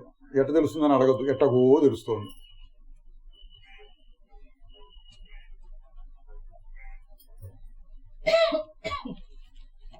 ఆగి చూడు అని చెప్తున్నాను చూడండి, నేను చాలాసార్లు చెప్పుకున్నాం. ఇది కూడా అంతే, ఆగి చూచినట్లు. ఓం గురు. మధ్యలో ఏముంది అంటే మధ్యలో ఆగిపోయిన స్థితి ఉంది. ఆగిపోయిన స్థితిలో ఏముంది అంటే మీ అనుభవంలో ఉంది. దాని గురించి వర్ణన ఎందుకు, ఇంకా మీ అనుభవంలో ఉంది.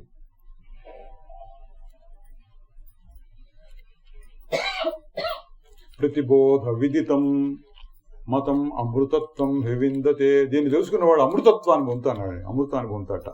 అమృతం అంటే దేవతలు తాగుతూ ఉంటారండి అని కాదు, వాడికి ఏం పని లేదు. స్ట్రా వేసుకొని గిన్నెలో గ్లాసులో తాగుతూ ఉంటారు అమృతాన్ని అని.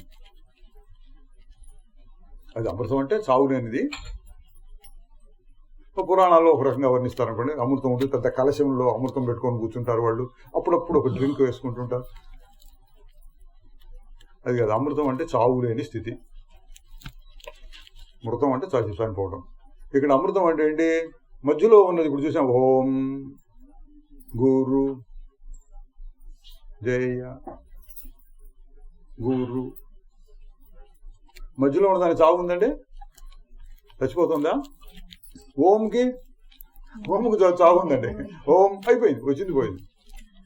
తర్వాత మళ్ళీ ఓం అంటాను, రామ్ అంటాను, గీమ్ అంటాను, నాకు ఏదో రావచ్చు. వస్తున్నాయి శబ్దాలన్నీ, వస్తున్నాయి పోతున్నాయి. ఓం గురు జయ గురు. ఇవన్నీ మృతం అనుకుందాం, శబ్దాలు, వాక్కులు. మధ్యలో ఉన్నది అమృతం. ఎందుకని అమృతం అంటున్నాం? మళ్ళీ వస్తుంది అది. ఒక మనిషి వేషం వేసుకున్నాడు అనుకోండి, వాడు పూర్వం ఉండేది, ఇప్పుడు కనపట్లేదు అటువంటి నాటకాలు. ఒక ఊరికి ఒక నాటకాల కంపెనీ లాంటిది వచ్చేది. వరుసగా 10-15 నాటకాలు వేశాడు, రోజు విడిచి రోజు వేస్తుండేవాడు. వాళ్ళే నటులు. ఒక దాంట్లో రాముడు వేస్తాడు, దాంట్లో కృష్ణుడు వేస్తాడు, హరిశ్చంద్రుడుగా వేస్తాడు.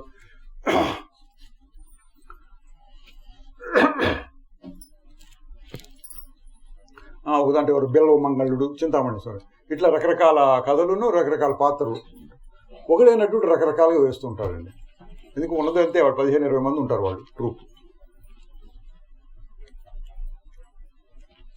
మనకు కనపడేది ఏంటి? సేమ్ రోజు వెళ్తున్నాం అనుకోండి, మన నాటక రోజు వెళ్ళి చూస్తుంటే ఈ వేషం కనపడదు. అరే ఫలానా వాళ్ళ ఉన్నాడు, అరే వాడే నేను రాముడు వేషం వేసినాడే వీడు అని మనం అంతవరకు అనుకోవచ్చు, కొంతవరకు కనిపెడతాం.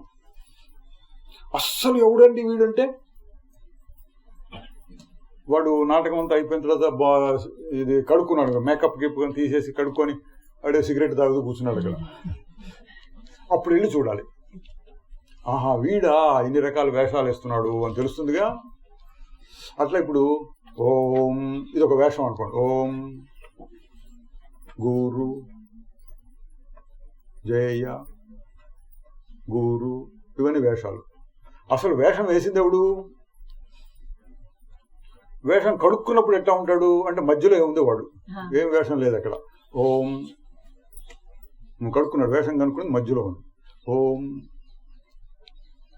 గురు,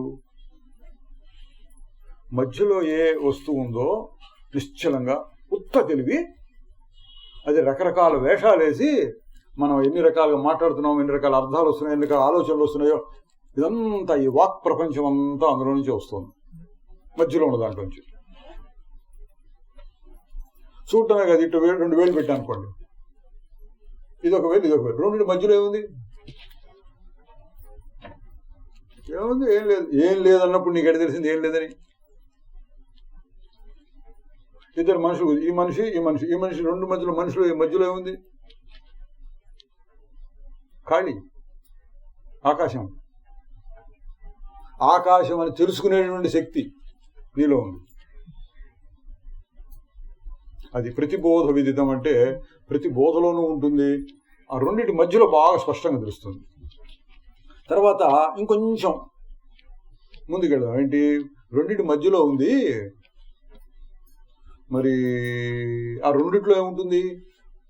ఓం వేషం అను. ఓం అనేది వేషం. గురు ఇది ఒక వేషం అనుకోండి. అసలు మనిషి ఎవడు అంటే ఓం. ఆగిపోయినప్పుడు ఏందో అది అసలు మనిషి. ఓం గురు. ఇట్లా అసలు మనిషిని చూసిన తర్వాత, బాగా అతనితో పరిచయం చేసుకున్న తర్వాత ఓం, ఓ వాడేరా గురు, వాడే జయ, వాడే గురు, అదే వేషం వేసినాడు. ఏ వేషం వేసినాడు? ఎట్లా ఉన్నాడు? మధ్యలో ఎవడున్నాడు? వాడు వేషం వేశాడు.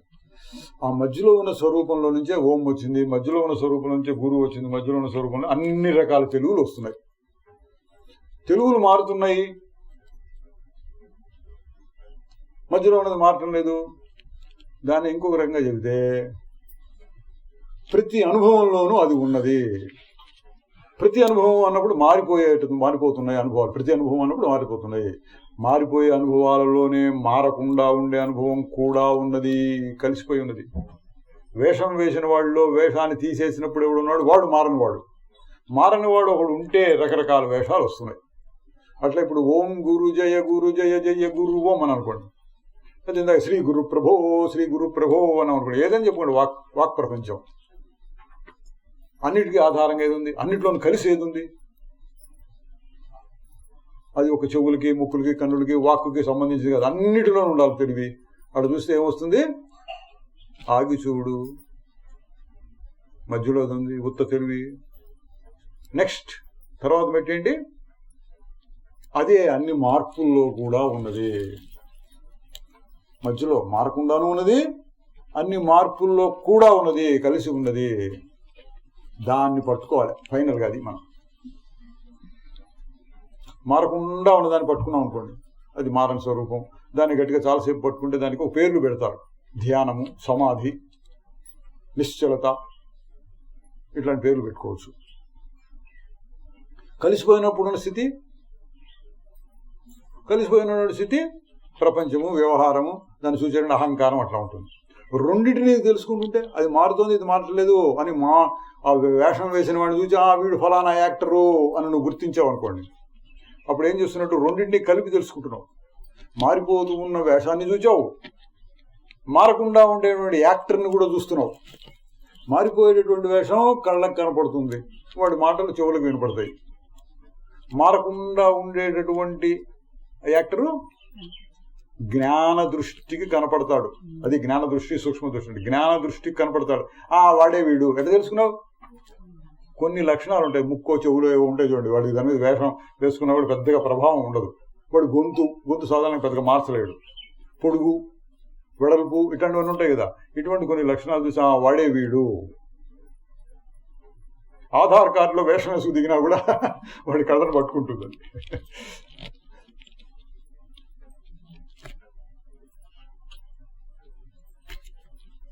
దాన్ని పట్టుకోవాలి. దాన్ని సాక్షి అనొచ్చండి. సాక్షి అంటే దాన్ని దీన్ని కలిపి చూచి మారిపోయేదాన్ని చూస్తూ ఉన్న సమయంలో కూడా మారకుండా ఉండదాన్ని పట్టుకోవాలి. అది ప్రతిబోధ విదితం, ప్రతి బోధలోనూ పట్టుకుంటూ ఉండాలి దాన్ని. మతం అది తెలుసుకున్నప్పుడు అమృతత్వం వివిందతే, ఫలశ్రుతి కూడా చెప్తుంది. దానివల్ల ఏంటి ఆయనకి ఫలితం అంటే అమృతత్వం. అది మార్చలేదుగా, అది మారకపోతే నాకేంటి అంటారు. అది మార్చలేదు, దానికి చావు లేదు, అయితే ఏంటి నేనే.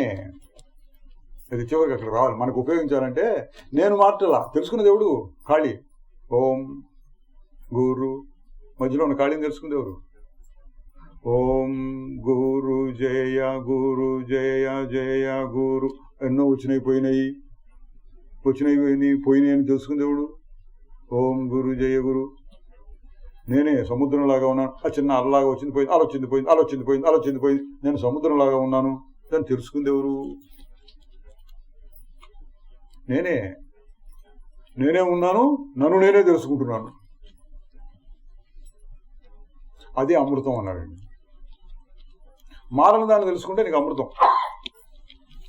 మారిపోయింది ఎంత గొప్పదైనా సరే, గొప్ప సుఖం అన్నారనుకోండి, ఆ గొప్ప సుఖం అట్లా ఉండిపోతుందని, పుట్టినప్పటి నుంచి వచ్చింది ఆ గొప్ప సుఖం. లేదా మామిడి పండు సుఖము అన్నారనుకోండి, ఒక మామిడి పండు ముక్క నోట్లో పెట్టుకుని అట్లా చూస్తూ ఉంటే, ముక్కను అట్లా పుట్టినప్పటి నుంచి వచ్చేదాకా ఒక మామిడి పండు ముక్క నోట్లో పెట్టుకుని ఉంటే సుఖం ఉంటుందా? అనంతమైన సుఖం. అమృతం కాదు అది, కాసేపు ఉంటుంది పోతుంది, ఎంత గొప్ప సుఖమైనా సరే. మరి ఇప్పుడు చెప్పిన అమృతం నువ్వు పొమ్మన్నా పోదు, దాన్ని పోగొట్టుకోలేవు. ఏ అనుభవం కలిగినా అనుభవాలు వెనకాల అది ఉంటుంది. ఏ అనుభవం లేనప్పుడు కూడా అస్పష్టంగా ఉంటుంది. పోయేది కాదు, నువ్వు పోగొట్టుకోలేవు. తెలిస్తే లాభం ఏంటి? అది అమృతం అని తెలిస్తే, అదేదో అమృతం అని తెలిస్తే లాభం లేదు. అది నేను అమృతం.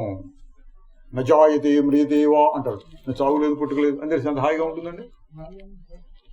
నా ఆనందం కోసం ఒక దాని మీద ఆధారపడక్కర్లేదు అని తెలిస్తే ఎంత హాయిగా ఉంటుంది. నిద్రలో వలే అట్లా ఆగినప్పుడు అలా హాయిగా ఉంది. అదే ఇప్పుడు కూడా ఉందని తెలిస్తే, దుఃఖం వచ్చినప్పుడు కూడా అదే ఉందని తెలిస్తే తెలుస్తుందా తెలీదా? ఓ సినిమా కవి గారు రాశాడండి, శోకాల మరుగున దాగి సుఖమున్నదిలే అన్నాడు. దుఃఖపడేటప్పుడు కూడా అడుగున సుఖం ఉందిట అని మహాకవి తెలిసి రాశాడు, తెలియకుండా రాశాడు. శోకాల మరుగున దాగి సుఖం ఉన్నది అన్నాడు. ఇంకొక మహాకవి రాశాడు, అదే అటువంటిది, బాధే సౌఖ్యం అనే భావన రానివ్వు అన్నాడు. బాధలో కూడా సుఖం ఉంది. ఏంటి సుఖం అంటే ఇది కనిపెట్టాలి. ఈసారి బాగా ఎప్పుడన్నా మీకు దుఃఖం వచ్చినప్పుడు, ఇప్పుడే పెట్టుకున్నా దుఃఖం వస్తుందా మనకి, ఒకళ్ళు బాగా గిల్లుకున్నారు అనుకోండి, ఏదో నొప్పి పుడుతుంది అనుకోండి, అప్పుడు చూడాలి ఆ సుఖం ఉందా లేదా. అది ఈసారి దుఃఖం ఎప్పుడన్నా వచ్చినప్పుడు, సందర్భం వచ్చినప్పుడు ఏదో కొద్దిగా చెమట పోస్తుంది అనుకోండి, అది కూడా కొంచెం చిన్న దుఃఖమే కదా, చెమటగా వేడిగా ఉంది. ఇప్పుడు దీని వెనకాల మనకు సుఖం ఉందా లేదా అడుగున. చెమటకు వస్తుంది, తెలుసుకున్న దేవుడు నేను. తెలుసుకున్నవాడు ఎట్లా ఉంటాడు? ఆగి చూడు, వాడికి వాతావరణంతో సంబంధం లేదు, శరీరంతో సంబంధం లేదు, చెమటతో సంబంధం, అట్లా ఊరకుంటాడు. వాడు ముందు ఉంటే ఇప్పుడు వేడిగా ఉంది, చెమట పోస్తుందని తెలుసుకుంటాడు. తెలుసుకోవడానికి ఆ తెలివి కావాలి. ఆ తెలివి దగ్గరికి వెళ్ళి చూశారనుకోండి, మీరు దాన్ని గట్టిగా పట్టుకున్నారు అనుకోండి, అంటే మీ మనస్సంతా దాని మీద పెడితే, ఆహా ఈ దుఃఖం వెనకాల కూడా ఆ సుఖం ఉన్నది, ఆగిపోయిన సుఖం. అట్లా ఏ దుఃఖం వచ్చినా సరే పట్టుకోవచ్చు. అది అమృతం అంటే. అది అమృతం అంటే దానికి చావు లేదు. పైన వచ్చేటటువంటి ఇందాక వాక్కు మాటలు చచ్చిపోతున్నాయని చెప్పాము, అది ఒక ఉదాహరణ అనుకోండి. ఎటువంటి అనుభవం అయినా సరే, ఎటువంటి అనుభవం అంటే మనం ముఖ్యంగా సుఖము దుఃఖం రెండు పేరు పెడదాం. సుఖ దుఃఖ అనుభవాలు కలుగుతుంటే అవి మారిపోతూ ఉంటాయి. మృతం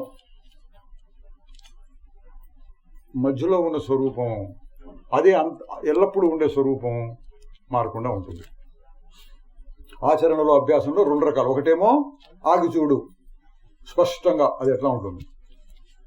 రెండోదేమో ఆగకుండా, దాన్ని ఆపకుండా చూడు. ఆగకపోయినా సరే అది ఉంటుందా ఉండదో చూడు. రెండు రకాలుగా. ఆగినప్పుడు చూడటం స్పష్టంగా ఉండదు తెలియటం కోసం. అది ఒకసారి స్పష్టంగా తెలిసిన తర్వాత మనసులో ఇతర అనుభవాలు కలుగుతూ ఉన్నప్పుడు కూడా ఆ అనుభవం ఉంటుంది.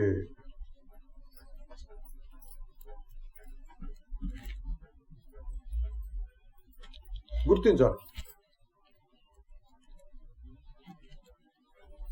పూర్ణం బూరులో సుఖం ఉందా, పరమాణంలో సుఖం ఉందా? రెండిట్లోని సుఖం ఉంది. ఏంటి ఆ సుఖం అంటే తీపి. రెండిట్లో సమానంగా ఏముందంటే తీపి. ఎక్కడి నుంచి వచ్చిందంటే చక్కెరలోనో బెల్లంలోనో వచ్చింది. అది మనం పట్టించుకోం, మనం పైపైన తింటుంటాం. ఎప్పుడన్నా ప్రశ్న వచ్చినప్పుడు పంచదార కొంచెం తీపి ఎక్కువైంది, కొంచెం తీపి తక్కువైంది, అట్లా ప్రశ్న వచ్చినప్పుడు తెలుస్తుంది దాని సంగతి. రెండిట్లో సమానంగా ఉంది. అట్లా ఇక్కడ అన్ని తెలుగులలోనూ సమానంగా ఏ తెలుగున్నది అది అమృతం. ఏ తెలివి ఇతర తెలుగులు లేనప్పుడు కూడా ఏ తెలుగు ఉంటుంది అది అమృతం. తెలిస్తే నీకేంటి లాభం, నువ్వే అది. అయితే ఏంటి, నాకేం కాదు, నన్ను ఎవడో ఏం చేయలేడు. నైనం చిందంతి శస్త్రాన్ని నైనంతహతి పావగానట. ఎటువంటి కత్తులు ఆయుధాలు కూడా నిన్నేం చేయలేవు. అటువంటి స్వరూపం ఇది. ఆకాశంలో కత్తులు అటు ఇటు దిక్కుతున్న తుపాకులు బాంబులు వేసుకుంటున్నా దానికేం కాదు. అటువంటి స్వరూపం ఇది. దాన్ని ఎవడో ఏం చేయలేడు. ఎక్కడ చెప్పాడు ఈ మాటలు? యుద్ధరంగంలో చెప్పాడు అర్జునుడికి. యుద్ధం చెయ్యి, నేను చావు, నువ్వు చావు, యుద్ధం చెయ్యి. అవతల వాడు చంపితే, నిజంగా చెబితే వాడు చావుడు. పై కనిపిస్తుంది, నేను చంపుతున్నాను వాడు చూస్తున్నాడు, లేదా వాడు నన్ను చంపుతాడేమో. ఇవన్నీ పై మాటలు. అసలు విషయం ఎవడు చచ్చేవాడు లేడు ఇక్కడ. అది కూడా చెప్పాడు. ఎవడు, నువ్వు కానీ నేను కానీ ఇక్కడ జనం రాజులు ఎవడు చావడు. మరి ఇంక యుద్ధం ఏందయ్యా? యుద్ధం ఎందుకు? ఎవడు చావకపోతే నువ్వు యుద్ధం చేయడం ఎందుకు? తమాషా నాటకం లాంటిది అనమాట. ప్రపంచ నాటకంలో అట్ట అన్ని రకాలు జరుగుతుంటే అందులో యుద్ధం అనేటువంటి కూడా ఒకటి జరుగుతూ ఉంటుంది. అసలు విషయం అంటే ఏమీ లేదు అక్కడ. ఆత్మకి ఏం కాదు, ఏ ఆత్మకి ఏం కాదు. ఏ ఆత్మకి ఏం కాదు అంటే ఎన్ని ఆత్మలు అంటే ఒకటే ఆత్మ. మళ్ళీ మారిపోయేటప్పుడు నేను మాట నా ఆత్మ నీ ఆత్మ నీ ఆత్మ అని అనుకోవచ్చు మనం కాసేపు. లోతుగా చూసినప్పుడు అంతా ఒకటే, మారకుండా ఉన్నది. అన్న తర్వాత తేడా ఏముంది? నీకు నాకు తేడా ఏంటంటే నువ్వు ఇట్లా ఉన్నావు, నేను ఇట్లా ఉన్నా, నీ పేరేది నా పేరేది, నీ ఊరిది నా ఊరిది, ఇట్లా చెప్పుకోవచ్చు తేడాలు. ఇంకా బ్లడ్ టెస్ట్ చేసి కూడా చెప్పుకోవచ్చు. నీ బ్లడ్ ఇది, నా బ్లడ్ ఇది, నీ జీన్స్ ఇది, నీ డిఎన్ఏ అది, ఇక్కడ చెప్పుకోవచ్చు.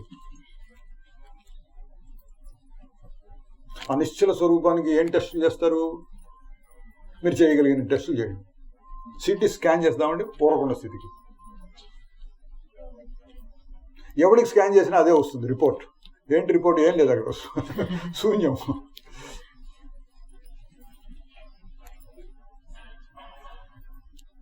దాన్ని పట్టుకుంటే నీకు రావాల్సినంతా వస్తుంది అన్నాడు.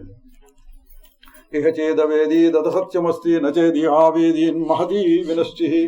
దాన్ని కనుక నువ్వు సరిగ్గా తెలుసుకుంటే చాలా గొప్ప లాభం ఉంది. దాన్ని తెలుసుకోలేకపోతే చాలా పెద్ద నష్టం ఉన్నది అన్నాడు. తెలుసుకోకపోతే చాలా నష్టం ఉంది. ఏం నష్టం? జన్మలు జన్మలు తిరుగుతూ ఉంటావు. మృత్యుమాప్నోతి ఏహనానేవ పశ్యతి. మృత్యువు నుంచి మృత్యువుకి వెళ్తుంటాట. జన్మ నుంచి జన్మకి వెళ్తూ ఉంటాడు. అదొక రకంగా చెప్పుకోవడం కూడా దాన్ని కవిత్వంతో చెప్పడం. ఒక జన్మ నుంచి ఇంకో జన్మకి వెళ్ళడం కాదు, ఒక మృత్యువు నుంచి ఇంకొక మృత్యువుకి వెళ్తూ ఉంటావు. మరణం, కొన్నాళ్ళు బతుకుతాడు, మళ్ళీ మరణం, మళ్ళీ కొన్నాళ్ళు బతుకుతాడు, మళ్ళీ మరణం, అట్లా కూడా చెప్పుకోవచ్చు. అలా చెప్పాడు. మృత్యుమాప్నోతి, మృత్యువు నుంచి మృత్యువుకి వెళ్తుంటాడు. ఏది దీన్ని తెలుసుకోకపోతే. తెలుసుకున్నవాడు అమృతం ఎప్పుడూ అదిగానే ఉంటుంది. అంతం తెలుసుకున్నాడు. తర్వాత కఠోపనిషత్తు చూద్దాం. కఠోపనిషత్తు అంటే నచికేతుడైన కుర్రవాడికి, చిన్నపాడండి, ఎంత వయసు, 5 ఏళ్ళు 6 ఏళ్ళు 10 ఏళ్ళు ఎంతమంది తెలియదు. ఏదో సందర్భంలో అట్ట వెళ్ళాడు. యమధర్మరాజు దగ్గరికి వెళ్ళాడు. యమధర్మరాజు వరాలు కోరుకోమన్నాడు. లేదా ముందేదో 2 సామాన్యమైన వరాలు కోరుకున్నాడు. మూడోది ఏం కోరుకున్నా అంటే, మూడో వరం, చనిపోయిన తర్వాత ఏమవుతుంది, జీవుడు ఉంటాడా ఉండడా? ఉంటాడు అని కొంతమంది అంటున్నారు, ఉండడు అని కొంతమంది అంటున్నారు. అంటే ఆ రోజుల్లో ఉండేవన్నమాట అండి భావాలు. నాస్తికులు ఆస్తికులు ఇట్లాంటి వాళ్ళు ఉండేవాడుగా. అందరు కొందరు ఎట్లా చెప్తున్నారు. అసలు నీ సంగతి ఏంటి, నువ్వు కదా మృత్యుదేవతవి, నీకు బాగా తెలుసు చెప్పు అన్నాడు. కుర్రాడు నీకెందుకయ్యా అన్నాడు. ఈ విషయాలని పెద్దవాళ్ళు చూసుకుంటారు, నీకెందుకు అన్నాడు. కాదు నాకు అదే కావాలన్నాడు. అంటే యమధర్మరాజు అన్నాడు, నువ్వు చిన్నపిల్లవాడి, నీకు తెలియదు, నువ్వు ఆ వరం బదులు ఇంకేదైనా కోరుకో. పెద్ద మేడలు కావాలా, పెద్ద రాజ్యం కావాలా, ఏనుగులు గుర్రాలు సింహాలు అవన్నీ కావాలా, లేకపోతే నీకు ఇంత ధనం కావాలా, లేకపోతే భూమి మీద ఇంతకాలం జీవించాలని ఉందా, ఇట్లాంటివి ఏమైనా కోరుకో అన్నాడు. అంటే ఈ కుర్రాడు బాగా తెలివైన వాడండి. ఇవన్నీ కోరుకోవడం ఎందుకు, అసలు కోరుకుందామని అన్నట్టు స్వభావ, దీన్ని చాలాసార్లు చెప్తూ ఉంటారు. వైరాగ్యం యొక్క పరాకాష్ఠ. స్వభావ మత్స్య ఇదంతకైతు అన్నాడు. స్వ అభావ అంటే రేపటికి ఉండవు ఇవన్నీ. నువ్వు ఎంత ఇచ్చినా సరే, 1,00,000 సంవత్సరాలు జీవిస్తాను కూడా 1,00,000 సంవత్సరాల తర్వాత పోవాల్సిందేగా. దాన్ని రేపటితో పోల్చాడు. రేపు ఉండేవి కాదు ఇవన్నీ అన్నాడు. చెప్పి చివరికి ఏమన్నా అంటే కొంచెం జోక్గా చెప్పినట్టుగా చెప్పాడండి. తవైవ వాహాస్తవ నృత్య గీతే అన్నాడు. నీ నృత్యములు, గీతములు, ధనములు ఇవన్నీ నీకే సరిపోతాయి, నాకు వద్దులే అన్నాడు. నువ్వే ఉంచుకో, నీవన్నీ నీ దగ్గర ఉంచుకో, నాకు వద్దు అన్నాడండి చిన్న కుర్రాడు. అంటే అప్పుడు అతనికి ఆత్మవిద్యను బోధించడం మొదలుపెట్టాడు. ఈ శ్లోకాన్ని, మంత్రాన్ని వైరాగ్యానికి మంచి ఉదాహరణగా చెప్తుంటారు అప్పుడప్పుడు. ప్రపంచం అంతా అటువంటిది. నాకు మారినటువంటి స్వరూపం కావాలి, మారిపోయి ఇవన్నీ నాకెందుకు, ఎంత గొప్ప వైద్యం మటుకు అన్నట్ట.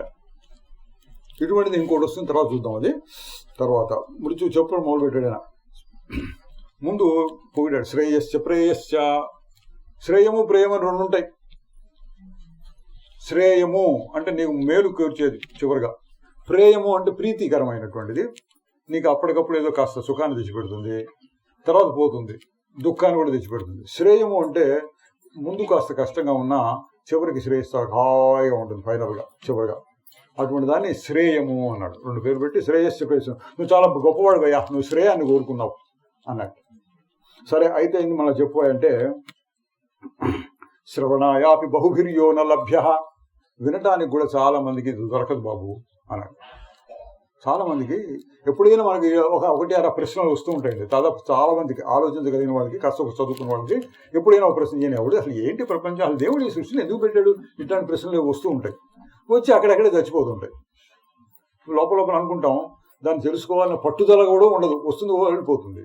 ఒకవేళ తెలుసుకుందాం అనుకున్నా ఎక్కడ పక్కన ఎవడో ఎట్లా ఉంటాడు, మళ్ళాంటి వాడు ఉంటాడు. అడిగితే ఇవి ఎందుకు రాయపడించా ఏదో యాదాంతం నువ్వును అంటాడు,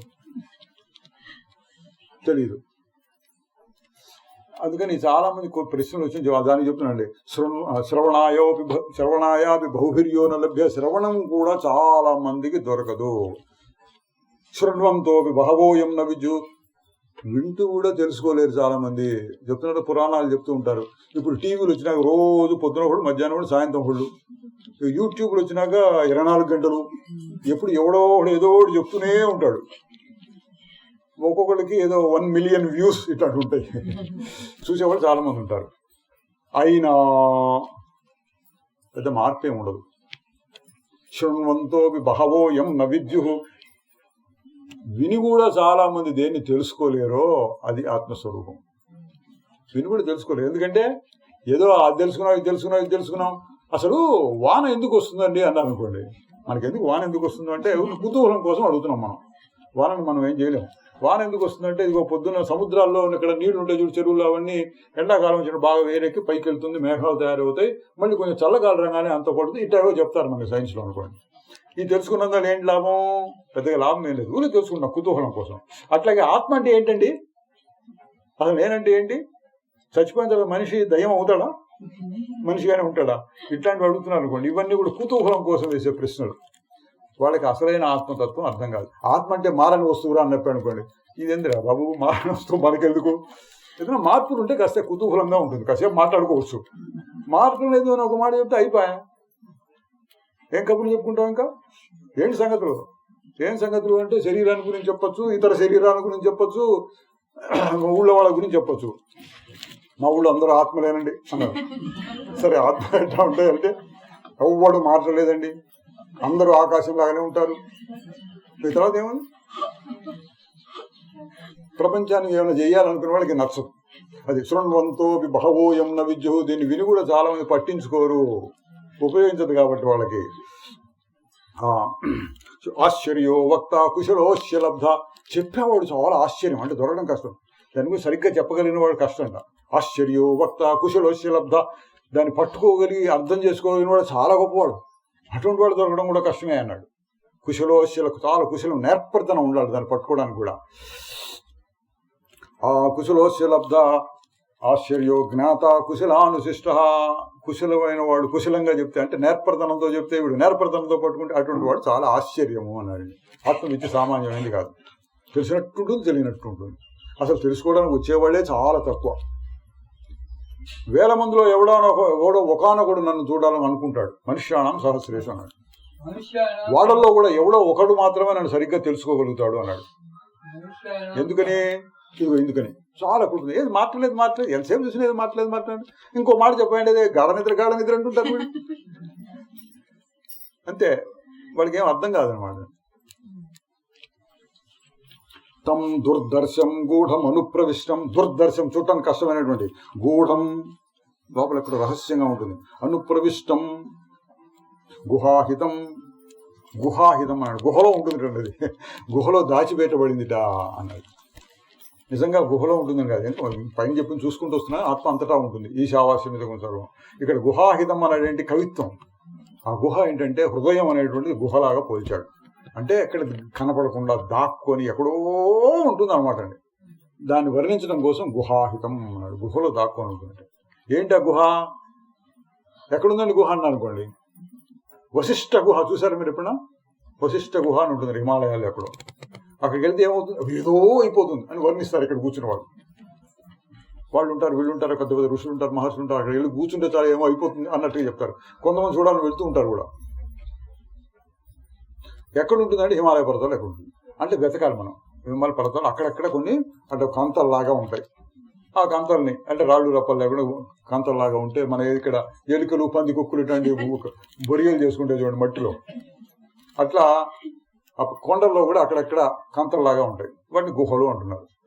ఆ గుహలో వశిష్ఠ గుహ ఒకటి అందరు ఉంటారు. తక్కిన గుహల్లో కూడా చాలా మంది ఋషులు మహర్షులు ఇప్పటికి కూడా సాధన చేసే వాళ్ళు చాలా మంది ఉంటారు అని అట్లా వర్ణిస్తూ ఉంటారు. ఆహా ఆహా అంటాం మనం. ఇది కుతూహలం, అంతకంటే ఏం లేదు. ఇంకో గుహ చెబుతున్నారు, గుహాహితం అన్నాడు. హృదయాన్ని గుహతో పోల్చారు. అంటే అంత తేలిగ్గా తెలియదు. అన్నీ ఉన్నాయి ఇక్కడ, శరీరము, ఇంద్రియములు, మనసు, ప్రాణము, అవి ఇవి ఏవేవో ఉన్నాయి. అందులో ఖాళీ స్థలం లాంటిది. ఆకాశం ఏమీ లేనట్లుగా ఉండేది, ఏమీ లేదు కాదు, ఏమీ లేనట్లుగా ఉండేటువంటిది, అది గుహ. దాని హృదయం అని కూడా పేరు పెట్టారు. హృదయం అంటే ప్రస్తుతం గుండెకాయ డాక్టర్లు కోసి చూపిస్తుంటారు, అది కాదు. హృదయం అంటే ఏది అన్నిటికీ మూలమో, శరీరానికి మనసుకి తెలుసుకోవడానికి నేను అనేది అన్నిటికీ మూలాన్ని వెతికి చూడు అంటాం. అది హృదయం అన్నారు. అది గుహ లాంటిది అని కొలిచారండి. అంటే ఖాళీగా ఉంటుంది. ఖాళీగా ఉండటం అంటే ఆగి చూడు అంతే.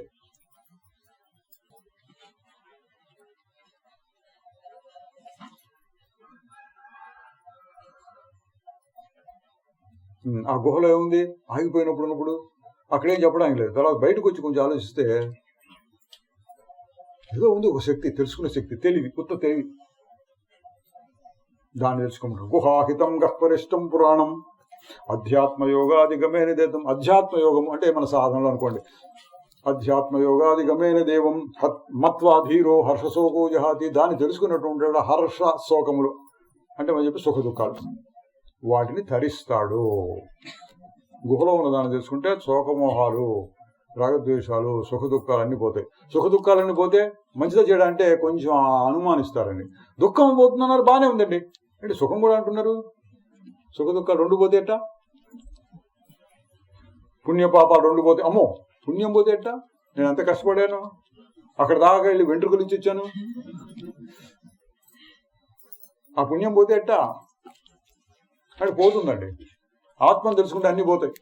పుణ్యం కూడా పోతుంది, సుఖం కూడా పోతుంది, దుఃఖం కూడా పోతుంది. ఏం మిగులుతుందంటే సుఖ దుఃఖములకు అతీతమైనటువంటిది. దాన్ని కూడా సుఖం అనొచ్చు, అతీతమైన సుఖం అనొచ్చు, లేదా శాంతము అనొచ్చు. ప్రశాంత స్థితి. ఊరకుంటే సుఖము ఉంటే కోరి కర్మల ఉచ్చులందు చేరనేలా మనసా దుఃఖమందు దూరనేలా. ఊరకుంటే సుఖం ఉంటే అది ఉంటుందండి. అది తెలుసు. మత్వాధీరో హర్షశోకో జహాతి. హర్షశోకాలను వదిలేస్తాటండి. భగవద్గీతలో ఉన్న శ్లోకం కొంచెం మార్పుతో ఉంది. భగవద్గీతలో ఉన్న శ్లోకం ఇక్కడ వచ్చిందని కాదు, ఇక్కడ ఉన్న శ్లోకం భగవద్గీతలో వచ్చింది అనుకోవాలి. న జాయతే మ్రియతే వా కదా విపశ్చిన్నాయం కుతశ్చిన్న బభూవ కశ్చిత్ అజో నిత్య శాశ్వతోయం పురాణో న హన్యతే హన్యమానే శరీరే. ఇది మీ అందరికి బాగా తెలుసు కదా, అందుకని వదిలేద్దామా? అంటే పుట్టడం లేదు, చావటం లేదు, దాన్ని చంపబడదే కాదు, అది ఎప్పుడు ఉంటుంది. దానికి మార్పు అనేది లేదు, మృత్యువు లేదు. అంత పైన చెప్పిందే అమృతం అని భగవద్గీతలో వస్తుంది. ఎక్కడ చెప్పండి? అది భగవద్గీత గొప్పదనం ఏంటంటే యుద్ధభూమిలో కూర్చొని వాడు వీడు రెడీగా ఉన్నాడు, బాణాలు, కత్తులు, కటాలు, విల్లులు, బల్యాలు అవన్నీ తీసుకొని రెడీగా ఉంటే ఆ సమయంలో చెప్పాడు ఎవడు చచ్చేవాడు లేడురా. అది నజాయతే మ్రియదేవా, ఎవడు చచ్చేవాడు లేడు, పుట్టేవాడు కూడా లేడు. అది ఆత్మ ఎప్పుడు అట్లా ఉంటుంది. మరి సాగు పుట్టుకలు ఏంటంటే నాటకం అట్లా సినిమాలో వచ్చినట్టు అట్లా కనపడుతూ ఉంటాయి. ఎట్ట కనపడితే ఖచ్చితంగా చెప్పలేము. కానీ మన అనుభవం ఇంకోటి చెప్పేది అంటే కళలో వలే, కళలో కూడా ఎన్నో అనుభవాలు కనపడతాయిగా. అట్లా ఎన్నెన్నెన్నెన్నో అనుభవాలు వస్తుంటాయి. కళలోంచి బయటకు వచ్చినాక నాకేం మార్పు లేదు అంటాడు. అట్లా ఈ జన్మ ఇంకో జన్మ 10 జన్మలు ఎత్తాడు అనుకోండి, ఊరుకుందాం, శరీరం దృష్టితో చెప్పినప్పుడు అన్ని జన్మలు ఎత్తినా నాకేం మార్పు లేదు. నజాయతే మ్రియతేవా. అది అణోరణీయాన్ మహతో మహీయాన్ ఆత్మాస్య జంతోర్ నిహితో గుహాయాం. మళ్ళీ గుహ అని వచ్చిందండి. అణోరణీయాన్, ఇది కూడా చాలాసార్లు వాడుతుంటారు. అణోరణీయాన్ మహతో మహీయాన్. అణువు కంటే అణువు అన్నాడు. అణువు అంటే చాలా చిన్న పదార్థం, అన్నిటికంటే చిన్న పదార్థం. ఏదో రాయి లాంటివి తీసుకున్నారు, రాయి పగలగొడితే చిన్న ముక్కలు, దాన్ని ఇంకా పగలగొట్టారు, ఇసుకలాగా దాన్ని ఇంకా పగలగొట్టి ఇంకా ఇంకా ఇంకా ఇంకా ఇంకా ఇంకా మీకు చాతనంత పగలగొట్టుకుని పోయినారనుకోండి, ఏముంటుందంటే వాటిని అణువులు అన్నారు. పూర్వమే పెట్టారు అణువులు అని పేరు. ఇప్పుడు మెషిన్లో పెట్టి ఇంకా ఇంకా ఇంకా పగలగొట్టచ్చు. ఎంతవరకు పగల కొంతవరకు పగలగొట్టు, తర్వాత ఈ ఊహలు, ఆ అణువులు కూడా ఇది ఉండొచ్చు, అది ఉండొచ్చు, ఇది ఉండొచ్చు అని ఊహించి తెలుసుకోవడం. అంటే ఇక్కడ ఆత్మ గురించి అణోరణీయాన్, అంత సన్న వస్తువుల్లో కూడా వాటికంటే సన్నగా ఉంటుంది అది, ఎందుకంటే అది లేకుండా ఏది ఉండదు కాబట్టి. మహతో మహీయాన్, పెద్ద వాటికంటే కూడా పెద్దదిగా ఉంటుంది. అంటే అంతటా ఉంటుంది అని చెప్పడానికి కవిత్వం అనమాట అండి. చిన్న వాటిలోనే ఉంటుంది, పెద్ద వాటిలో ఉంటుంది, అంతటా సమానంగా ఉంటుంది. అంటే గాలి ఉందనుకోండి, ఒక చీమ గాలిని పీల్చుకుంది, చీమ. ఒక ఏనుగు కూడా గాలిని పీల్చుకుంది. రెండిట్లోనూ గాలి సమానం. చిన్న గాలి పెద్ద గాలి అనేది ఆ చీమ దృష్టితో ఏనుగు దృష్టితో చెప్తే అబ్బో ఇంత పీల్చుకుంటుంది గాలి, రోజు మొత్తం మీద ఎంత గాలి పీల్చుకుంటుంది ఏనుగు అన్నాం అనుకోండి, ఇన్ని లీటర్ల గాలి అని లెక్కలు చెప్పుకోవచ్చు. చీమ ఎంత గాలి పీల్చుకుంటుంది, ఇన్ని మిల్లీ లీటర్లోనో మైక్రో లీటర్లోనో అటువంటిది కొద్దిగా చెప్తాం, చెప్పుకోవచ్చు. కానీ గాలి అన్న దృష్టితో చెప్తే ఇన్ని అన్ని లేదు, ఒకటే గాలి. అది అణోరణీయాన్ మహతో మహీయాన్, అంతటా ఉంది. చిన్న వాటిలో పెద్ద వాటిలో అంతటా ఉంది. అణోరణీయాన్ మహతో మహీయాన్ ఆత్మాస్య జంతో నిహితో గుహాయాం. ఆ గుహలో అన్నిటిలోనూ ఆత్మ ఉన్నది. తమ క్రతు పశ్యతి ధాతు ప్రసాదాన్. మనస్సు కొంచెం పవిత్రమైనప్పుడు, పవిత్రం అంటే ఏంటి? ఆగు అంటే ఆగగలిగిన శక్తి రావాలి. ఆగి చూడు, ఆగి నాకు ఆగట్లేదండి అన్నారు అనుకోండి, ఏదో ఆ ఒక్క క్షణం కూడా ఆగలేను అన్నారు అనుకోండి, అది కష్టం. ధాతు ప్రసాదం అంటే ఏంటి? మనస్సు. ఇక్కడ ధాతు అంటే ఆ మనస్సు అటు కాస్త శాంతిస్తే అప్పుడు పట్టుకోవచ్చు దీన్ని. ధాతు ప్రసాదాన్ మహిమానం ఆత్మన. ఈ ఆత్మ యొక్క మహిమను మనస్సు కొద్దిగా నెమ్మదించినప్పుడు, ప్రసాదం అంటే ఇక్కడ శాంతం, మనస్సుగా శాంతించినప్పుడు అంటే మనం చెప్పుకుని ఆగి చూడు అంటాం. ఆ సమయంలో దాన్ని పట్టుకోవచ్చు. నాయమాత్మ ప్రవచనేన లభ్యో నమేధయా నబహునాశ్రితేనా. అన్నాడు, ప్రవచనముల వల్ల ఆత్మ లభించేది కాదు. ప్రవచనం అంటే ఇట్లా చెప్పుకుంటూ ఉంటాం అనుకోండి, దీనివల్ల రాదు. ఊరికి వింటూ ఉంటాం, వినటమే ఒక హాబీ అయిపోయింది, అట్లా రాదు. నా మేధయా, బాగా తెలివి గలవాడు వీడు, వీడికి డబుల్ డాక్టరేట్, ట్రిపుల్ డాక్టరేట్ ఎందులో? ఫిలాసఫీలో అన్నారు అనుకోండి. వేదాంత శాస్త్రం, తత్వశాస్త్రంలో ఫిలాసఫీలో డాక్టరేట్, పిహెచ్డీ వచ్చిందని అనుకోండి, అది మేధాశక్తి. వాడిని అడిగితే ఏం చెప్తాడు? శంకరాచార్యుల వారికి రామానుజాచార్యుల గారి తేడా ఏంటండి అని అనుకోండి. ఈయనకు ఉంటుండేది, ఆయనకి పిలకుండేది, ఇట్లా ఏదో చెప్పచ్చు. ఇటువంటి తేడాలు వాళ్ళు ఫిలాసఫీలో చెప్తారు. ఇట్లా జీవుడు ఇట్లా ఉంటాడు, అట్లా ఉంటాడు, ఇట్లా ఉంటాడు, ఈ తేడాలని చెప్పగలుగుతారు. వాళ్ళు బాగా చదువుకున్నారు, అది ఇది కూడా చదువుకుని వచ్చారు. అటువంటి తెలివితేటల వల్ల ఆత్మ దొరకదు. మేధయా నా బహునా శ్రుతేనా, అవి ఇవి వినటం వల్ల కూడా రాదు. ఎట్లా వస్తుంది చూడండి. ఇవన్నీ కావాలి, కానీ వాటిని కూడా వదిలేసినప్పుడే అసలు విషయం దొరుకుతుంది. అదే పట్టు కూర్చోవడం కాదు. ప్రవచనం కావాలి, కానీ ప్రవచనాంతమునందు అయిపోవాలి. కాఫీ రుచి ఏంటండి అన్నారు అనుకోండి. కాఫీ రుచి ఏంటంటే ఒక గ్లాసులో పోసుకొని తాగి చూడండి. కానీ అక్కడక్కడక్కడ తాగేస్తే ఏం రుచి ఉంటుందండి? నీళ్లు తాగినట్టు. మొత్తం తాగుతారా? కాఫీ తాగేవాళ్ళు. కాఫీ తాగడం తెలిసిన వాళ్ళు ఎట్లా తాగుతారు? ఒక్కొక్క చుక్క 4 చుక్క ఒక చెంచా తాగి అనుకుంటారు.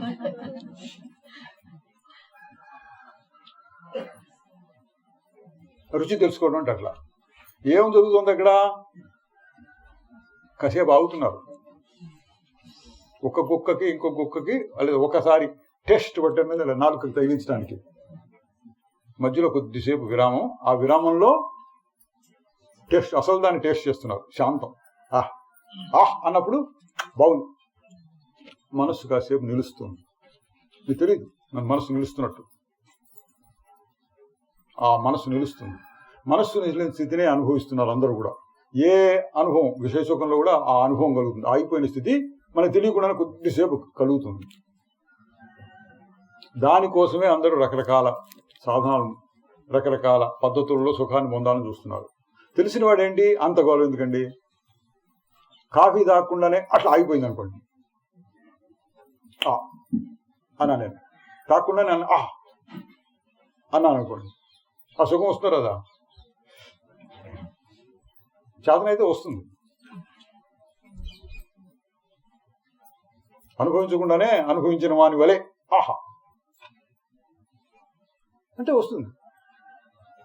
రహస్యం ఏంటంటే ఏం లేదు, అక్కడ ఆగిపోయింది, మనస్సు ఆగిపోయింది, నీకు సుఖంగా అనిపించింది.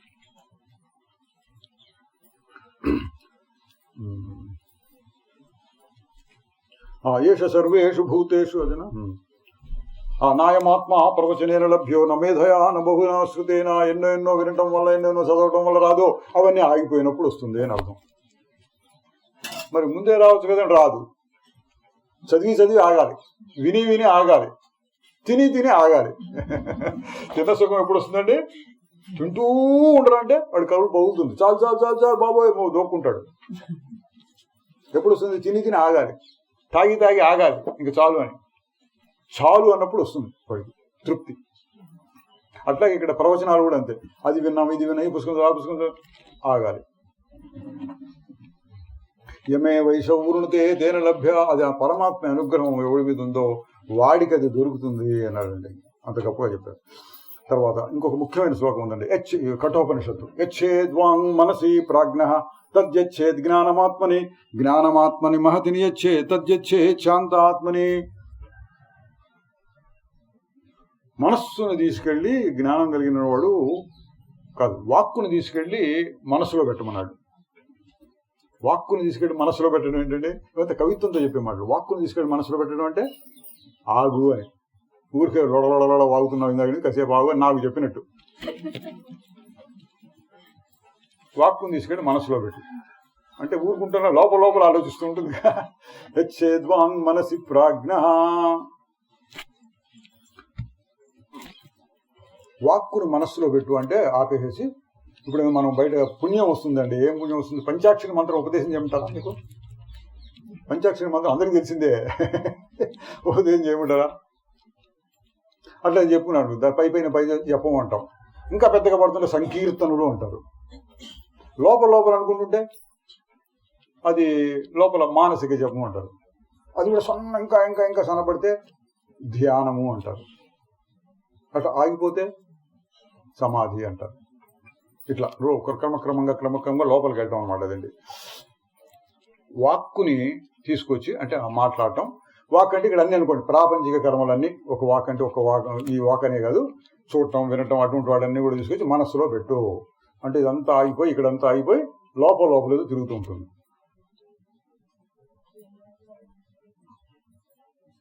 తర్వాత తద్యచ్చేద్ జ్ఞానమాత్మని, దాన్ని తీసుకెళ్ళి జ్ఞానాత్మలో పెట్టమన్నాడు. ఇదంతా ఆ కాలం భాష, అది కవిత్వం అండి.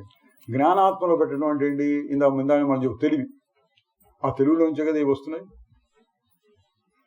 ఓం గురు జయ గురు, ఏదో ఒక తెలుగులో నుంచి కదా ఇవి వచ్చి ఆ తెలుగులో పెట్టు అంటే లోపల వాక్కును చూడటం, వాక్కు మీద ధ్యానం, దాని మీద ఫోకస్ తీసేసి మనసులో పెట్టు. ఆ మనస్సు మీద ఉండేటటువంటి ఆ ధ్యాస తీసేసి సన్నగా ఉన్నటువంటి ఆ చైతన్యం మీద పెట్టు. జ్ఞానమాత్మని మహతిని యచ్చేత్ అన్నాడు. జ్ఞానాత్మని తీసుకొచ్చి మహదాత్మలో పెట్టు అన్నాడు. మహదాత్మ అంటే ఏంటి? క్రమంగా దాన్ని విస్తరింపజేయటం. నాలో మాత్రమే ఉంది అది జ్ఞానాత్మ, తెలుసుకునేటువంటి తత్వం అంతటా ఉంది. నాలో ఉంది, నీలో ఉంది, ప్రతి వాళ్ళలోనూ ఉంది. అది ఎట్లా ఉంటుంది? అది అంటే అంతటా ఉంటుంది అనాలి, లేదా అసలు ఏం లేదు ఊరకుంటుంది అనాలి. రమణ మహర్షి గారు ఎవరు అడిగారు సమాధి అంటే ఏంటంటే, కళ్ళు మూసుకుంటే నిర్వికల్ప సమాధి, కళ్ళు తెరిస్తే సవికల్ప సమాధి అన్నారు. కళ్ళు మూసుకుంటే ఏం లేదు, జ్ఞానాత్మ. ఇట్టిది ఎట్టిదని చెప్పడానికి వీల్లేదు. కళ్ళు తెరిచి చూస్తే ఇది జ్ఞానం, ఈ జ్ఞానం, ఈ జ్ఞానం, ఈ జ్ఞానం, ఈ జ్ఞానం. తలకాయ తిప్పినప్పుడు, కళ్ళు తిప్పినప్పుడు, చెవులు తిప్పినప్పుడు జ్ఞానాలు కలుగుతున్నాయి. అక్కడేముంది?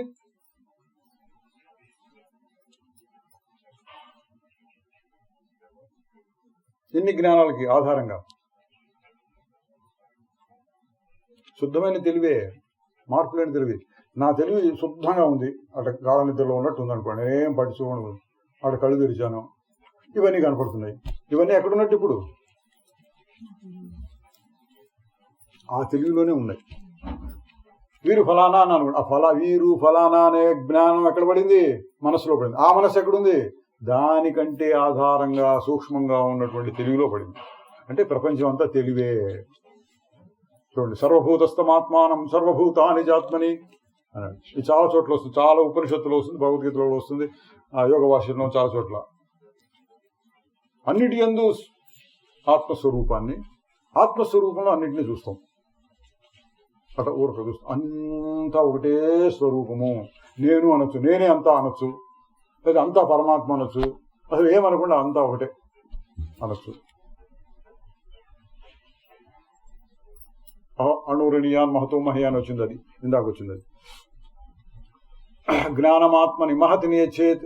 నెక్స్ట్ స్టెప్ అనమాట. ఇక్కడ శుద్ధ స్వరూపాన్ని తెలుసుకున్న తర్వాత కన్ను తెరిచినప్పుడు అంతా అదే. ఇది ఏంటంటే, ఇది ఎందుకు తెలుసుకోవాలంటే, అట ఊరకుండా పోయి నిర్వికల్ప సమాధి ఉంటే బాగుంటుంది చాలు కదా అంటే, వ్యవహార సమయంలో ఉపయోగిస్తుంది. వ్యవహార సమయం ఇవన్నీ కనపడుతూ ఉన్నప్పుడు ఎట్లా చూడాలి వీటిని? అంతా ఒకటే స్వరూపము, అంతా పరమాత్మ స్వరూపము. ఒక్కడే నటుడట పెక్కు వేషములట, చక్కగా నటించి సరసము చూపునట, ఎంత అద్భుతమీ నాటకం. ఒక్కడే నటుడట, నాటకం నడుస్తోంది. నీలోన వెలుగు నాలోన వెలుగు, నిఖిల భూతములందు నిలుచు ఒక వెలుగు. అంతటా ఒకటి వెలుగు. క్రింద మీదను వెలుగు, ముందు వెనుకల వెలుగు, అంతరాయము లేక అంతటా ఒక వెలుగు. సాధుష్వపిచ పాపేషు సమబుద్ధులు విశిష్టే అంటాడు. సాధువుల్లో పాపులు కూడా అదే ఉంటుంది. సునిచేయ సుపాకజ పండితా సందర్శన. కుక్క ఎందు కుక్క మాంసం తినవానేందు, బ్రాహ్మణుని ఎందు, ఏనుగునందు, అన్నిట్లోనూ సమానంగా అదే ఉంటుంది, ఇంకేముండదు. ఈ సమత్వ దృష్టి రావాలి. వ్యవహార సమయంలో చేయడానికి ఈ సమత్వం పనికొస్తుంది. అక్కడ నిశ్చలంగా ఉంటే చెప్పేది లేదు. మరి కొద్దిగా ప్రపంచం తోస్తోంది అన్నప్పుడు ఇంతకు ముందు తోచినట్లుగా కాకుండా కొత్త రకంగా తోచాలి. కొత్త రకంగా అంటే ఏంటి? మార్పు, దృష్టిలో మార్పు అంటాం. ఇంతకుముందు వీడు ఒక పనికిరాని వాడు అనుకున్నాం. పనికిరాని వాడండి, ఊడికి తిని కూర్చుంటాడు అని. వాడే ఎలక్షన్లో గెలిచి మినిస్టర్ అయిపోయినాడు అనుకోండి, అప్పుడు ఏమంటాం? దృష్టిలో మార్పు వచ్చింది. పనికిరాని వాడు కాదండి, ఓయ్ వాడు చాలా తెలివైన వాడు, మినిస్టర్ అయిపోయినాడు. ఇప్పుడు ఎందుకు పనికిరామని దానికి పనికొస్తాడు ఇప్పుడు మినిస్టర్ అనుకుంటాం కదా మనం. అంటే ఇటు దృష్టిలో మార్పు వచ్చింది మనకి. పనికిరాని వాడు కాస్త ఆ పనికి వచ్చేవాడు అని దృష్టిలో మార్పు. అట్లా ఇక్కడ మన దృష్టిలో మార్పు రావాలి. ఇంతకుముందు వీడు ఫలానా, ఇది ఫలానా, ఇది ఫలానా, ఇది మంచి, ఇది చెడు, ఇట్లా ఇట్లా ఇట్లా ఇట్లా అనుకుంటా. ఇప్పుడు ఎట్లా ఉంది? సుహృన్మిత్రాదిదాసేన మధ్యస్థ ద్వేష్య బంధువు సాధుష్వపిచ పాపేషు సమబుద్ధులు విశిష్య అని. మనకు మేలు చేసేవాళ్ళందు, అపకారం చేసేవాళ్ళందు, మిత్రులందు, శత్రువులందు, సాధువులందు, పాపులందు సమత్వము. ఎట్లా కలుగుతుంది అంటే నీలో చూసుకున్నప్పుడు, నీలో ఆత్మస్వరూపం కనపడితే, అందరిలోనూ ఆత్మస్వరూపం కలిపితే అది సమబుద్ధి, సమత్వం. దీనికి మనకి అందరిలోనూ దేవుడు అని ఒక మాట మాత్రంగా చెప్తుంటారు. ఆ మాట మాత్రంగా చెప్పిన దాన్ని విని కాస్తో కూస్తో మనసులో పట్టించుకుంటే కూడా ప్రయోజనం ఉంటుంది. పూర్తి ప్రయోజనం ఎప్పుడంటే తనలో ఆత్మను చూసినప్పుడు, అదే ఆత్మ ఇది బాగా గట్టిపడితే ఇక్కడ లోపల, బయట చూసినప్పుడు కూడా అదే కనపడుతూ ఉంటుంది.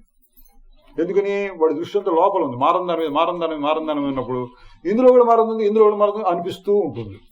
అది వాక్కు అంటే బాహ్య ప్రపంచాన్ని తీసుకొచ్చి మనసులో పెట్టు, మనసులో ఉన్న ప్రపంచాన్ని తీసుకెళ్ళి ఆ తెలివిలో పెట్టు, ఆ శుద్ధమైన తెలివిని తీసుకెళ్లి మహదాత్మలో పెట్టు, అంతటా ఒకటే ఉందని పెట్టాడు.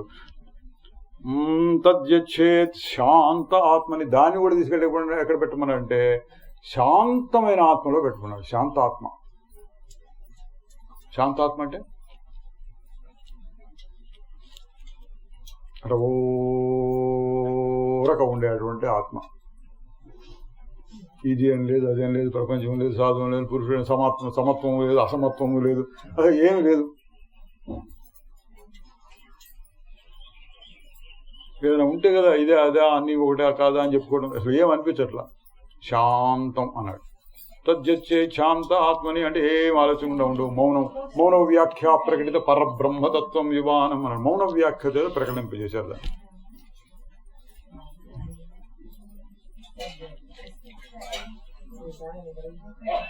ప్రబోధ సమయే స్వాత్మానమేవాద్వయం అన్నాడు. ఆ జ్ఞానం కలిగినప్పుడు అంతా ఒకటే ఆత్మ. తర్వాత ఏం చేయాలి? ఊరుకున్నాడు అంతే, చెప్పడానికి లేదు. వ్యవహార సమయంలో అంతా ఒకటిగా కనపడచ్చు, లేదా అంతా స్వప్నం అట్లా కూడా, అంతా స్వప్నం అన్నా ఒకటే, ఒకటి ఏకత్వం, అంతా స్వప్నం అనొచ్చు, అంతా ఒకటి అనొచ్చు. అది కూడా లేకుండా ఊరుకుండొచ్చు. రాజుగారి దర్బార్ ఉందనుకోండి, అప్పుడు రాజుగారు ఆయన సేవకులు, భటులు, మంత్రులు, పురోహితులు, సామంతులు వీళ్ళందరూ ఉంటారు. అన్నీ అయిపోయి సభ సాధించి రాజుగారు ఇక్కడ అంతఃపురంలో అట్లా మంచం మీద పడుకోవడం, అదే ఈజీ చైర్లో కూర్చొని ఉన్నాడు అనుకోండి రాజుగారు. అప్పుడేముంటుంది? ఏముండదు, ఊరకు ఉన్నాడు ఆయన. అది శాంత ఆత్మ. ప్రపంచాన్ని గురించి ఆలోచనే లేకుండా ఉండదు. ఆ శాంత ఆత్మతో కలిపేయి అన్నాడండి చివరి మెట్టది. ఉత్తిష్టత, జాగ్రత్త, లే అన్నాడు. లేదండి నిలబడి కూర్చున్నారు లే అని కాదు. ఇప్పటిదాకా ప్రపంచంలో అటు ఇటు తిరుగుతున్నారు, లే లే లే నిద్రపోతున్న వాళ్ళని లేపినట్టు అన్నమాట. ఉత్తిష్టత, జాగ్రత్త, మేల్కోండి, లేవండి, మేల్కోండి. ప్రాప్యవరాన్ నిబోధత, సరైన వాడిని చేరి తెలుసుకోండి, అంటే గురువుని చేరి తెలుసుకోండి. క్షురస్యధార నిశితా దురత్య. క్షురస్యధార అంటే కత్తి అంచు లాంటిది, కత్తి అంచు మీద నడక లాంటిది. చాలా జాగ్రత్తగా ఉండాలి, చాలా సూక్ష్మంగా ఉంటుంది. జాగ్రత్త లేండి, పట్టుకోండి దీన్ని అని సాధకులైన వాళ్ళకి ప్రోత్సహిస్తున్నాడు అనమాట. ఈ సాధకుల దృష్టిలో చెప్పిన మాట. క్షురస్య ధారా నిశితా దురత్య దుర్గం పదస్తత్ కదయో వదంతి. ఇది చాలా దుర్గమైనటువంటిది, కష్టమైనది చెప్తున్నారు. జాగ్రత్త, అల్లటప్ప కాదు, ఊరికి కాసేపు వింటే వస్తుంది అనుకోవద్దు.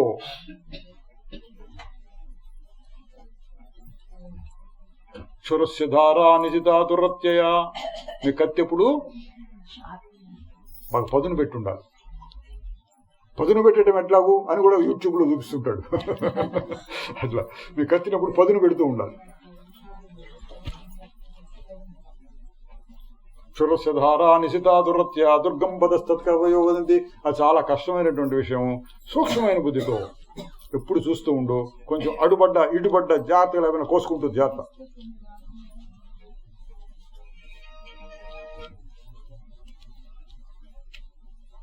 అంటే దాన్ని పట్టుకో, జారకుండా ఉండు అని. పరాంచికాని వ్యతుడ స్వయంభూ తస్మాత్ పరాం పశ్య దినాంతరాత్మన్ అన్నాడు. చాలా మంది అడుగుతుంటారు, ఎందుకు ఇట్లా అండి, ప్రపంచంలో ఇంతమంది ఉన్నారు, వాళ్ళందరూ ఒక పని చేస్తుంటే మనం ఇంకొక రకంగా చేస్తున్నాం. ఊరంతా ఒక దోవ అయితే ఉలిపి కట్టదు ఒక దోవ అని సమాధి చెబుతూ ఉంటారు. మరి అందరు ఎట్లా ఉంటే మనం ఎట్లా మనమే ఏమైనా తప్పు చేస్తున్నామేమా అని ఒక్కోసారి అనుమానం వస్తూ ఉంటుంది. అందరు ఎట్లా ఉన్నారు, అందరూ ఎట్లా ఉన్నారు, మనమే ఇట్లా తప్పు చేస్తున్నామేమైనా వాడు కూడా అంటూ ఉంటాడు. మనని ఎదవలాగా చూడరు, వాళ్ళందరూ ఎట్లా ఉన్నారు, అందరిలాగా ఉండరాదు, నువ్వు నువ్వు కూడా పెద్ద గొప్ప అనుకుంటే ఏంటిది, అదే పెద్ద ఏంటిది అసలు తెలుసా, వీడు చూడు ఎట్లా ఉన్నావు, వాడు చూడు వీడు చూడు నువ్వేంటి ఇట్టా ఉన్నావు అనేవాళ్ళు కూడా చాలా మంది ఉంటారు ప్రపంచంలో.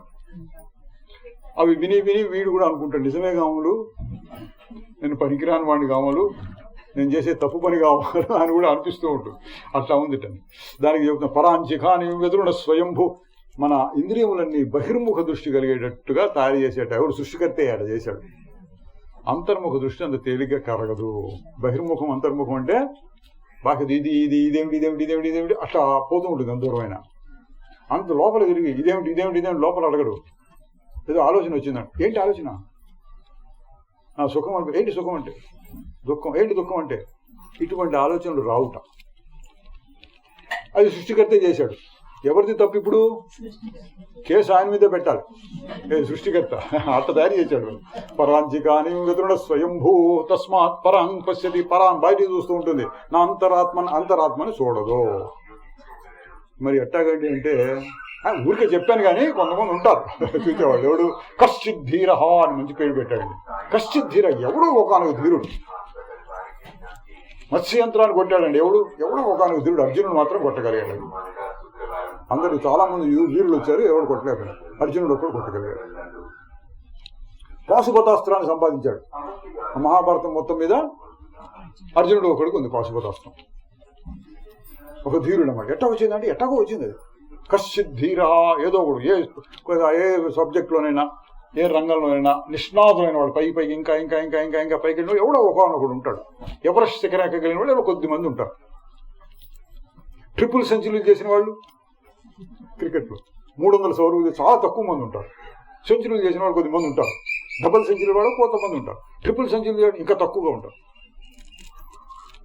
అట్లా ఇక్కడ ఆత్మ విద్యలో వచ్చి అంతరాత్మను చూసుకోవాలనే తపన కలిగిన వాళ్ళు ఇంకా తక్కువగా ఉంటారు.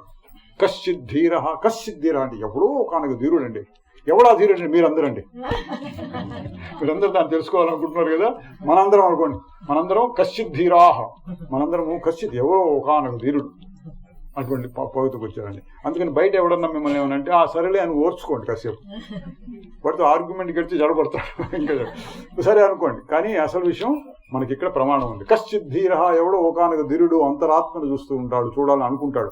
కశ్చిత్ ధీర ప్రత్యేగాత్మానమైక్షతు ఆవృత్త చక్షు అమృతత్వం ఇచ్చాను. అమృతత్వం ఇందాక వచ్చింది కదండి. అమృతత్వాన్ని కోరుతూ అంటే మరణం లేని మార్పు లేని దాన్ని కోరుతూ ఎవడో ఒకనొక ధీరుడు ఏం చేస్తాడట? ఆవృత్త చక్షు, మంచి మాట. కవిత్వం అండి. కవిత్వం ఏం కాదు, కళ్ళు వెనక్కి తిరుగుతాయి అన్నాడు. కళ్ళు వెనక్కి తిరగడం అంటే డాక్టర్ దగ్గరికి వెళ్ళి ఆపరేషన్ చేసుకుంటే మనందరికి ఆత్మజ్ఞానం రాదు. అది కన్ను వెనక్కి తిప్పి పెట్టుకుంటే. ఆవృత్తి చక్షు అంటే అంతరాత్మ లోపల చూస్తున్నాడు అని. బయట చూసే కన్ను ఇట్లా లోపలికి తిరిగింది అని కవిత్వం దృష్టితో చెప్పిన మాట అండి. ఆవృత్త చక్షు అమృతత్వం ఇచ్చన్. అమృతత్వాన్ని కోరుతూ ఆ చక్షువును లోపల తీసుకుని ఎవడో ఒకనొకడు చేస్తాడు అని మనందరికీ కొంచెం ప్రోత్సాహాన్ని ఇస్తున్నారండి. చేతగా అనిపిస్తూ ఉంటుంది అప్పుడప్పుడు. ఇట్లా పడిపోయింది, అది అయిపోయింది, ఇది అయిపోయింది, నాకు కుదరట్లేదు, అయ్యో పడిపోతుంది, ఇటు అనిపిస్తూ ఉంటే అప్పుడప్పుడు మధ్య మధ్యలో ఇటువంటి ప్రోత్సాహకరమైనటువంటి మాటలు ఏంటంటే ఎవడో ఒకనొక ధీరుడు దాన్ని పట్టుకోగలుగుతాడు. నువ్వు పట్టుకోలేకపోతే బాధపడకు, నువ్వు ఆ లైన్లో ఉన్నావు, సంతోషించు. నువ్వు కశ్చిత్ ధీర అయ్యుండొచ్చు, లేదా కశ్చిత్ ధీర కావడానికి సిద్ధంగా ఉన్నావు అంతరాత్మను చూడటానికి. అందువలన భగవద్గీతలో కూడా వస్తుంది, స్వల్పమప్యస్య ధర్మశత్ర అయితే మహతో భయాత్. స్వల్పంగా అయినా సరే దీన్ని పట్టుకోగలిగితే నిన్ను మహద్భయాన్ని నుంచి రక్షిస్తుంది అన్నాడు. స్వల్పంగా అనేది. అట్లా అక్కడక్కడ ప్రోత్సాహకరాన్ని ఇచ్చే మాటలు లభిస్తాయండి. భయపెట్టే మాటలు ఇప్పుడే చూసాం. క్షురస్య ధార నిశిత దుర్రత్య అన్నాడు. అది పదునైన కత్తి మీద నడకటం లాంటిది, చాలా కష్టం అండి అని కొంచెం భయపెట్టే మాట అనమాట. ఇక్కడేం చెప్తున్నాడు? ఎవడో వస్తుంది పర్లేదు. కశ్చిత్ ధీర ప్రత్యేగాత్మానమైక్షతు ఆవృత్త చక్షు అమృతత్వమిచ్చన్ యదేవేహ తదపుత్ర తదన్మోహ. ఇక్కడేది ఉందో అక్కడ కూడా అదే ఉంది, అక్కడేది ఉందో ఇక్కడ కూడా అదే ఉంది.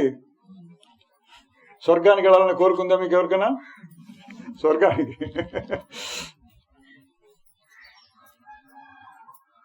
అక్కడేది ఉందో ఇక్కడేదే ఉంది, ఇక్కడ ఉంది అది ఇక్కడ ఉంది. తెలుసుకుంటే స్వర్గంలో కూడా అదే స్వరూపం, మారని స్వరూపం ఉంటుంది, మారిపోయే స్వరూపం ఉంటుంది. బ్రహ్మలోకంలో కూడా మారిపోయే స్వరూపం ఉంటుంది, మారని స్వరూపం ఉంటుంది. అక్కడేది ఉందో ఇక్కడదే ఉంది, ఇక్కడ ఉన్నది అక్కడ ఉన్నది అంటే పాట పెట్టి భజన, అక్కడ ఉండే పాండురంగడు ఇక్కడ ఉన్నాడు అంటారు. ఎక్కడో ఒక చోట ఉంటాడు, అన్ని చోట్ల ఉంటాడు. అట్లా యదేవేహ తదముత్ర యదముత్ర తదన్వహ మృత్యోస్సు మృత్యుమాప్నోతి ఏహనా అనే ఉపస్థితి. అది వేరు ఇది వేరు అన్నవాడు ఒక చోటు నుంచి ఒక చోటు తిరుగుతూ ఉంటాడు. ఇది వేదంలో చివరి భాగం ఉపనిషత్తులు అన్నాము. వేదంలో మొదటి భాగంలో అంతా చెత్త ఉంటుందండి, పరమ చెత్త. ఇవి చేస్తే, ఈ యజ్ఞం చేస్తే ఈ లోకానికి వెళ్తావు, ఆ యజ్ఞం చేస్తే ఆ లోకానికి వెళ్తావు, ఈ ఉపాసన చేస్తే ఈ ఫలితాన్ని పొందావు, ఇట్లాంటివన్నీ ఉంటాయి. దాన్ని అన్నీ తీసేయడం అనమాట. ఏమంటున్నాడు, ఇక్కడ ఏది ఉందో అక్కడ అదే ఉంది. నువ్వు ఇక్కడ ఏడుస్తావు, అక్కడ కూడా ఏడుస్తావు. పోయి ఇక్కడ చిన్నపాటి ఏడుపుతే ఇక్కడ పెద్దపాటి ఏడుపు ఉంటుంది. మన పురాణాలంటే అదేనండి. దేవతలందరూ ఎప్పుడు ఆనందంగా హాయిగా ఉంటారని ఉండదు. ఎవడు హిరణ్యకశిపుడు అని తంతాడు, పరిగెత్తు పరుగో పరుగు. వీళ్ళు మనమే నయం. అటువంటి కష్టాలు వాళ్ళకు కూడా ఉంటాయి. వాళ్ళకు కూడా ఎవడో వచ్చి శాపం పెడతాడు. ఇంద్రుడికి శాపం పట్టింది, ఇంకెవడో అగ్నికి శాపం పట్టింది. ఇటువంటి చాలా ఉంటాయి పురాణాల కథలు. వాళ్ళ కష్టాలు వాళ్ళకున్నాయి, మన కష్టాలు మనకున్నాయి. కష్టం లేనిది అక్కడ ఉంది, ఇక్కడ ఉంది. నువ్వు తెలుసుకుంటే అక్కడికి పోవాల్సిన పని, ఇక్కడ ఉన్నవాడు ఉన్నట్లుగా ఇక్కడికి ఇప్పుడే తెలుసుకోవచ్చు, హాయిగా ఉండొచ్చు. మృత్యోస్సు మృత్యుమాప్నోతి, అది అక్కడే గొప్పగా ఉంది అనుకున్న వాడంతా మృత్యువు నుంచి మృత్యువుకు పోతూ ఉంటాడట. మనసై వేదమాప్తవ్యం నేహనానాస్తి కించన. మనసై వేదమాప్తం, ఈ మాట కూడా చాలాసార్లు చెబుతూ ఉంటారు. ఎట్లా దీన్ని పట్టుకోవటం, ఇది ఒక కష్టమైన ప్రశ్న అండి చెప్పడం. ఎట్లా దీన్ని పట్టుకోవడం? ఆత్మ అంటే ఆగి చూడు, ఆగి చూచావు, హాయిగా ఉన్నాం, అంతవరకు బాగుంది. కొంచెం తెలివి ఉంటుంది, అతి తెలివి. మనం బాగా విచారణ చేస్తున్నాం కాబట్టి ప్రశ్నలు వస్తుంటాయి. ఏం ప్రశ్నలు వస్తాయి? ఎవడు తెలుసుకున్నాడండి దాన్ని అంటారు. ఆగిపో, చూడు, హాయిగా ఉంది, అటు ఉండిపో. ఉండకుండా అక్కడ ఆగిపోయిన స్థితిని ఎవడు తెలుసుకున్నాడు? మనస్సు తెలుసుకుందా, ఆత్మ తెలుసుకుందా? మనస్సు, అరే మనస్సు ఆగిపోయింది అన్నారు కదా, ఎట్లా తెలుసుకుంది? మనస్సు ఆత్మను తెలుసుకుందా? ఆత్మ మనస్సును తెలుసుకుందా? ఆత్మని ఆత్మే తెలుసుకుందా? ఇది పెద్ద లాజిక్, హేతువాదం, తర్కము, సిద్ధాంతము, పూర్వపక్షాలు ఇటువంటివన్నీ ఉంటాయి వీటికి. ఎవడు తెలుసుకుంటే నువ్వు హాయిగా ఉండు, ఆగిపో, హాయిగా ఉండు. వాటికి ఏం చెప్పాలంటే ఒక్కొక్కసారి ఒక్కొక్క సమయంలో ఒక్కొక్క రకంగా చెప్తానండి. ఎత్ర చేయవ ఆత్మని పశ్యని తుష్యతి అంటాడు భగవద్గీత. ఆత్మని ఆత్మే తెలుసుకుని ఆత్మే హాయిగా ఉంది. అక్కడ ఆత్మల దానికి వీళ్ళు వ్యాఖ్యానాలు, మళ్ళీ ఒక ఆత్మ అంటే మనస్సు, ఒక ఆత్మ అంటే నిశ్చలతత్వం, అట్లా వ్యాఖ్యానాలు చేస్తుంటారు, రకరకాలుగా చెప్తుంటారు. ఒకచోట ఏం చెప్తాడు, శుద్ధమైన మనస్సు ఆత్మను తెలుసుకుంటుంది అంటారు. మనస్సు ఉంది కానీ శుద్ధమైన మనస్సు అయి ఉండాలి. అది ఇవన్నీ వివరణ కోసం అడిగేవాళ్ళు ఉంటారు. అడిగేవాడికి చెప్పకపోతే నాకు నామోషి అనుకుని చెప్పేవాళ్ళు కూడా ఉంటారు, ఏదేదో చెప్తూ ఉంటారు. అందుకని కొంత దూరం వెళ్ళినాక ఇందాక చెప్పాను, నాయమాత్మ ప్రవచనేన లభ్యో.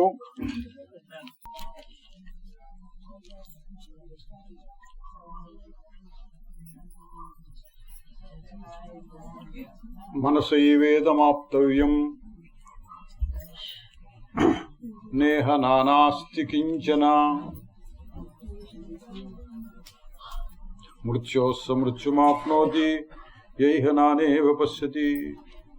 మళ్ళీ చెప్పాడు, మృత్యు నుంచి మృత్యుకి వెళ్తుంటాడు ఎవడు? ఇది తెలుసుకోలేనివాడు. ఎక్కడ తెలుసుకోవాలంటే మనసైవేదమాప్తవ్యం. ఇప్పుడు దాని గురించి ఇందాక ఆలోచించాం. మనస్సును మనస్సు తెలుసుకుంటోందా, ఆత్మను ఆత్మ తెలుసుకుంటోందా? ఆత్మను ఆత్మ తెలుసుకోవడం ఏంటి? తనను తాను ఎట్లా తెలుసుకుంటుంది? మనస్సు తెలుసుకుంటుంది అంటే మనస్సు ఆగితే కదా తెలియబడేది. ఎట్లాగూ చిక్కు ప్రశ్న ఇది. దానికి సందర్భానుసారంగా చెప్తూ ఉంటారు. ఇక్కడ ఏమన్నా మనసైవేదమాప్తవ్యం, మనస్సు చేతనే తెలుసుకోవాలి.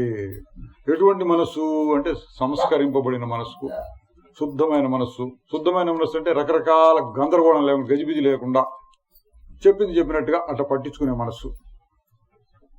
ఏకాగ్రత కలిగిన మనస్సు, ఆగు అంటే ఆగటం, అటువంటి మనస్సు. అప్పుడు మనస్సు ఉన్నదా లేదా అంటే చెప్పడం కష్టం. ఒక సందర్భంలో మనస్సు ఉన్నది కానీ ఆగిపోయి ఉన్నది అక్కడ చెప్తారు. ఇంకొక సందర్భంలో అసలు మనస్సు లేదు, ఆత్మను ఆత్మే తెలుసుకుంటోంది. దీపం సహాయంతో అన్నింటినీ తెలుసుకుంటున్నాం. దీపాన్ని తెలుసుకోవడానికి మరొక సహాయం అవసరం లేదు. ఇట్లా ఉదాహరణలు కూడా చెప్తూ ఉంటారు. సరే, ఏదైతేనేమి మనకి ఏదో జరుగుతుంది లోపల. ఇక్కడ ఈ సందర్భంలో మనసైవేదమాప్తవ్యం, మనస్సుతోనే దాన్ని తెలుసుకోవాలి. కాబట్టి నీ మనస్సును ఉపయోగించు. అంటే విచారణ చెయ్యి, ధ్యానం చెయ్యి, సూక్ష్మంగా చూడు. సూక్ష్మయా సూక్ష్మదర్శిభి అన్నాడు. వస్తుంది అనుకుంటాను, అయిపోయిందా. సూర్యో యథా సర్వలోకస్య చక్షు నలిప్యతే చాక్షుషైర్బాహ్యదోషై. మన సాక్షి స్వరూపాన్ని గురించి. సూర్యుడు సర్వలోకాన్ని చూస్తూ ఉంటాడు సాక్షిక మాత్రంగా. నలిప్యతే లోక దుఃఖేన బాహ్య. బాహ్య దుఃఖం చేత సూర్యుడికి ఏమీ ప్రమాదం లేదు, ఇబ్బంది లేదు. సూర్యుని వెలుతురు వచ్చి భూమి మీద పడుతోంది. ఆ వెలుతురు ఉండబట్టి కదా ఎన్నో పనులు జరుగుతున్నాయి. మంచి పనులు, చెడు పనుల భూమి మీద జరిగేవి అన్ని రకాలు ఉంటాయి. మంచి చెడు అన్నీ ఉంటాయి. పట్టపగలు నడి రోడ్డు మీద హత్య చేశాడు అంటుంటారు అప్పుడప్పుడు సూర్యుడి వెలుతురులోనే. అట్లా అన్ని మంచి పనులు, చెడు పనులు అన్నీ జరుగుతూ ఉంటాయండి సూర్యుడి వెలుతురు. అయితే సూర్యుడికి ఏమైంది? సూర్యుడికి ఏం కాల. ఆ పోతికి చెప్పారు సూర్యుడికి ఏ విధంగా అంటదో. ఏకస్తథా సర్వభూత అంతరాత్మ. సర్వభూత అంతరాత్మ, అన్ని భూతంలోనూ ఒక్కటిగా ఉన్నటువంటి ఆ అంతరాత్మ పరమాత్మ, శుద్ధ చైతన్యం, సాక్షి చైతన్యం ఏదైనా అనుకోండి. నలిప్యతే లోక దుఃఖేన బాహ్య. దానికి ఏ విధమైనటువంటి బాహ్య దుఃఖాలు అంటటం లేదు. నిత్యో నిత్యానాం చేతనశ్చేతనానాం ఏకో బహూనాం యో విదధాతి కామాన్ తమాత్మస్థం ఏను పశ్యంతి ధీరాః తేషాం సుఖం శాశ్వతం నేతరేషాం. నిత్యో అనిత్యానం, అనిత్యములైన వాటి యందు నిత్యాన్ని చూడాలి. ఇదండి ఇందాక చెప్పుకున్న దృష్టిలో మార్పు రావాలి. వీడు ఫలానా మనిషి, వీడు చాలా దుర్మార్గుడు అని అంటే దృష్టిలో మార్పు వచ్చినాక వీడు దుర్మార్గుడు కాదు, చాలా మంచివాడండి, నాకెంత సహాయం చేశాడో అని మళ్ళీ చెప్పుకుంటాం. దృష్టిలో మార్పు వచ్చినప్పుడు చాలా మంచివాడు అని చెప్పుకుంటాం. అట్లా ఇప్పుడు దృష్టిలో రావాలి. ఎటువంటి మార్పు? మంచివాడు అనేవారా అనుకోవాలి, చెడ్డవాడు అనుకోవాలా? ఏం లేదు, మంచి లేదు, చెడ్డు లేదు, పరమాత్మ ఊరగా ఉండటం. సమదృష్టి అంటే అది. అంత నాటకం, అందరూ యాక్టర్లే, ఇట్లా ఏదో ఒకటి సమత్వం పెట్టుకొని చూస్తే అది సమత్వం వచ్చినట్టు.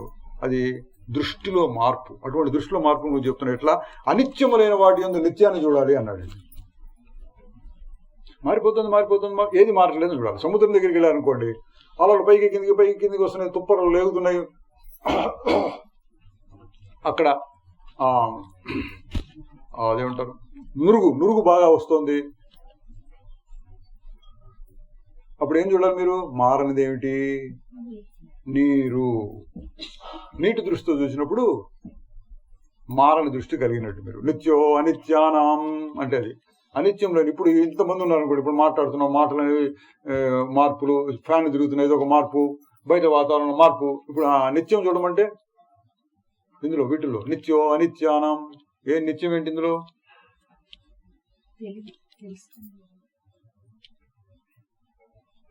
ఊరకున్నప్పుడు స్థితి, ఊరకున్నప్పుడు అందరూ ఊరకున్నారు అనుకోండి, అందరిలోనూ ఒక అనుభవం ఉంది, అది మారటల్లా.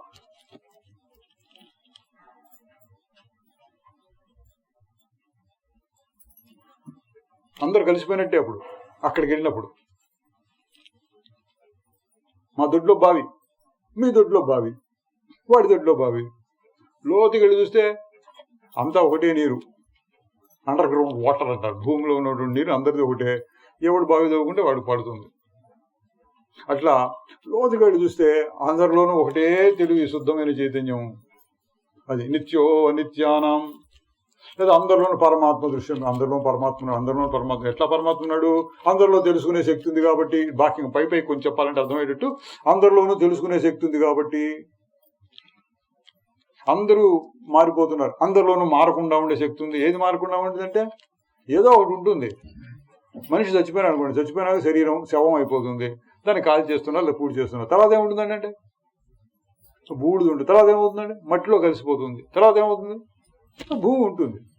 అంటే భూమి దృష్టితో చెప్పినప్పుడు ఏది చూసినా అంతా భూమే, భూమిలోంచి వస్తుంది, భూమిలోకి పోతుంది, అంతా భూమే. అట్లాగే పరమాత్మ దృష్టి చెప్పినప్పుడు అంతా పరమాత్మలోంచి వస్తుంది, పరమాత్మలోకి పోతుంది, అంతా పరమాత్మే. నిత్యో నిత్యానాం చేతనశ్చేతనానాం ఏకో బహూనాం. బహులో అంటే చాలాగా ఉన్నప్పుడు ఏకం ఒకటి. ఒక్కదాన్ని చూడాలంటే బహులో వేక ఒక్కదాన్ని చూడాలి. ఇంతగా ఎన్నెన్నెన్నెన్నో కనపడుతున్న అంతా ఒకటిగా చూడ. ఎట్లా? పరమాత్మే ఒక్కడే నటుడట, పెక్కు వేషములట, చక్కగా నటించి సరసము చూపునట. అప్పుడు ఒక్కటే నటుడు, ఒక్కటన్న దృష్టి. తెర, ఒకటే తెర, ఎన్నో బొమ్మలు అన్నట్టు. ఒకటే చైతన్యం ఇక్కడంతా ఉంది, ఇన్ని బొమ్మలు ఉన్నాయి. అంతరంగంలో ఉన్నటువంటి చైతన్యాన్ని చూసేటటువంటి శక్తిని మనం సంపాదించుకోవచ్చు. ఎట్లా అంటే దృష్టిలో మార్పు అంతే. ఇట్లా ఇప్పుడు దాకా ఇట్లా ఇట్లా ఇట్లా చూడటం అలవాటైంది మనసుకే. మళ్ళీ మనసు దగ్గరికి వద్దాం. ఇట్లా కాకుండా అట్లా అట్లా అట్లా చూడటం అలవాటు చేయొచ్చు, అలవాటు అవుతుంది. ఇట్లా కాకుండా అట్లా అట్లా చూడటం, ఇట్లా చూడటం అలవాటు అవుతుంది.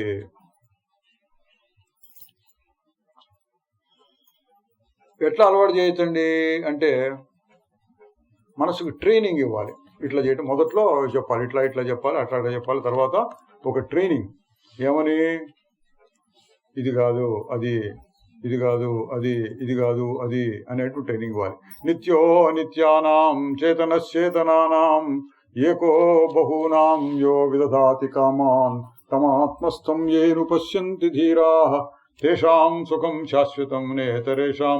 ఈ విధంగా దృష్టిలో మార్పు తెచ్చుకుని ఎన్నో ఉన్న వాటిల్లో ఒకదాన్ని చూడాలి, అనిత్యమైన వాటిల్లో నిత్యమైన దాన్ని చూడాలి.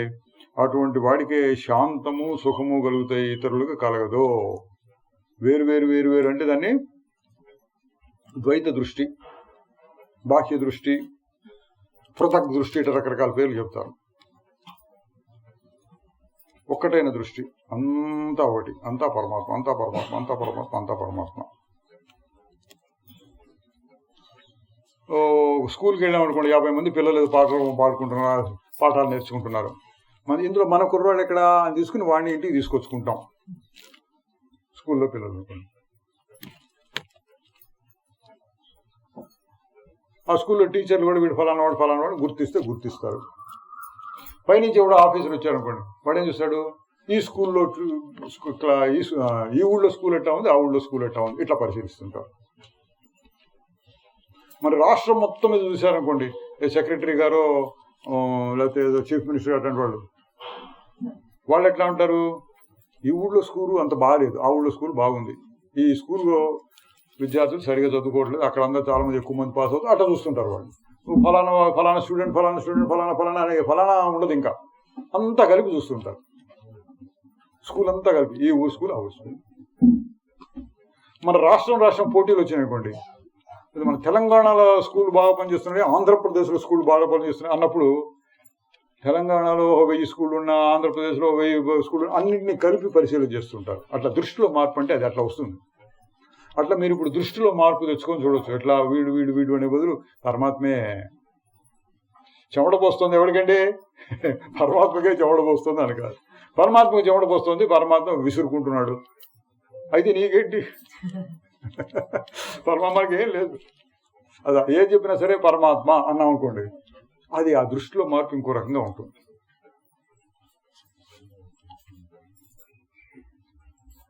రామకృష్ణ పరమహంస గారు ఒక కథ, పిట్ట కథ, చిన్న కథ ఉంటాయి.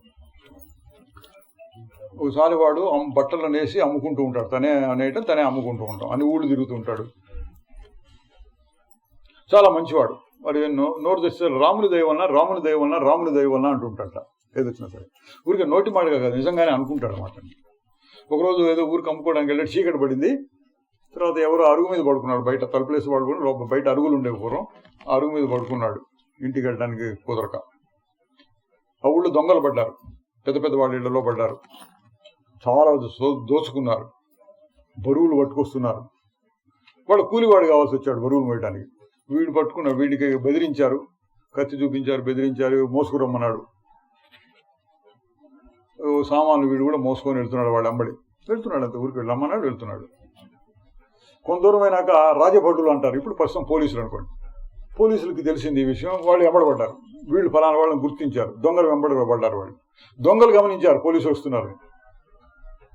వాళ్ళు ఏం చేశారు, బాగా ముఖ్యమైనవి ఏదో బంగారం డబ్బులు ఇట్లాంటివి కొన్ని తీసుకుని ఒక సంచులో పెట్టుకొని తక్కినవన్నింటినీ పొద్దుపోయినాయి అనుకుని పరిగెత్తుకుంటూ పోతున్నారు. వాళ్ళు పారిపోయినారు, వీడు పట్టుబడ్డాడు. వీడికి పోలీసులు వస్తున్నారు, మనం పారిపోవాలి, ఇటువంటి జ్ఞానం లేదు. ఏదో రాముని దైవల్లా అనుకుంటూ పరిగెత్తుతున్నాడు, పోతున్నాడు, నడుస్తున్నాడు. మనం పోలీసులు పట్టుకున్నారు, వీడిని జైల్లో పెట్టారు. మరనాడు జడ్జి గారి దగ్గర తీసుకెళ్ళాడు. రాజ్యాధికారి ఎవరిలో పూర్వం అనేవాళ్ళు. అడిగాడు, ఏం జరిగింది అన్నాడు. రాముని దయ వల్ల నేను ఫలానా వారు అడుగు మీద పడుకున్నాను, మా ఊరికి వెళ్ళలేకపోయినా పడుకున్నాను. రాముని దయ వల్ల ఎవరో వచ్చి నన్ను సామాన్లు మొయ్యమని ఆజ్ఞాపించారు. రాముని దయ వల్ల నేను వాళ్ళు అంబడి పడిపోయినాను. రాముని దయ వల్ల నన్ను పోలీసులు పట్టుకున్నారు. రాముని దయ వల్ల రాత్రితో జైల్లో గడిపాను. రాముని దయ వల్ల మీ ఎదురుకుండా వచ్చాను. ఇది వాడు చెప్పింది. ఇదేంటి రాముని దయ వల్ల అని జడ్జి గారికి పిచ్చెక్కిపోయింది. ఊళ్ళో వాళ్ళని పిలిపించి అడిగే, ఏంటి వీడి సంగతి అంటే, వీడు చాలా మంచివాడు అండి, వీడు అటువంటి వాడు కాదు, మాకు అందరికీ తెలుసు, వీడు కానీ కూడా ముట్టుకోడు అది చెప్పి సరే వాడిని వదిలేసేశారు. అప్పుడు వాడిని అడిగితే రాముని దేవన జైల్లో పడ్డాను, రాముని దేవన వదిలేశారు.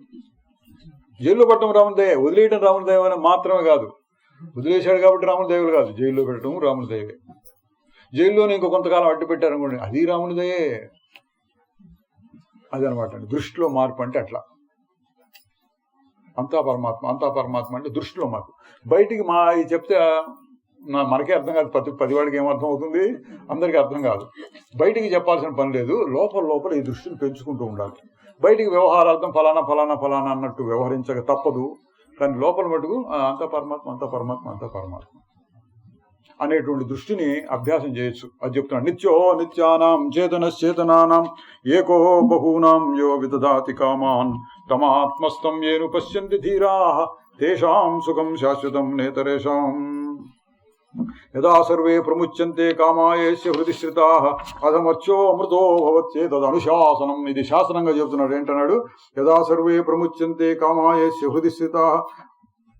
హృదయంలో ఉన్నటువంటి కోరికలన్నీ పోయినప్పుడు అధమర్చో అమృతో భవంతి, వాడు అమృతుడైపోతాడు. ఇది 2 రకం ఆడండి. ఇందాక చెప్పారు, ఇది తెలుసుకున్నవాడు అమృతం అయిపోతాడు అన్నాడు. ఇప్పుడు ఏం చెప్తున్నాడు? మనసులో ఉన్న చెత్తంతా పోతే వీడు అమృతుడైపోతాడు. 2 ఒకటేనండి. అంటే ఏంటి? తనను తెలుసుకుంటే అవన్నీ పోతాయి, వాడిని వదులుకుంటే తనను తెలుసుకోవడం కుదురుతుంది. ఇందులో ఏది ముందు ఏది చివరా? ముందు అన్నింటినీ వదులుకోవాలా? అన్నింటినీ వదులుకో, అప్పుడు నీకు ఆత్మవిద్యను బోధిస్తాను. అటువంటివి కూడా ఉన్నాయండి. అంత అనవసరం, ముందు ఆత్మ ఏంటో నువ్వేంటి తెలుసుకో, తర్వాత అవన్నీ పోతాయి. అట్లా చెప్పేవాళ్ళు కూడా ఉన్నారండి. మనం ఏం చేసుకోవాలండి?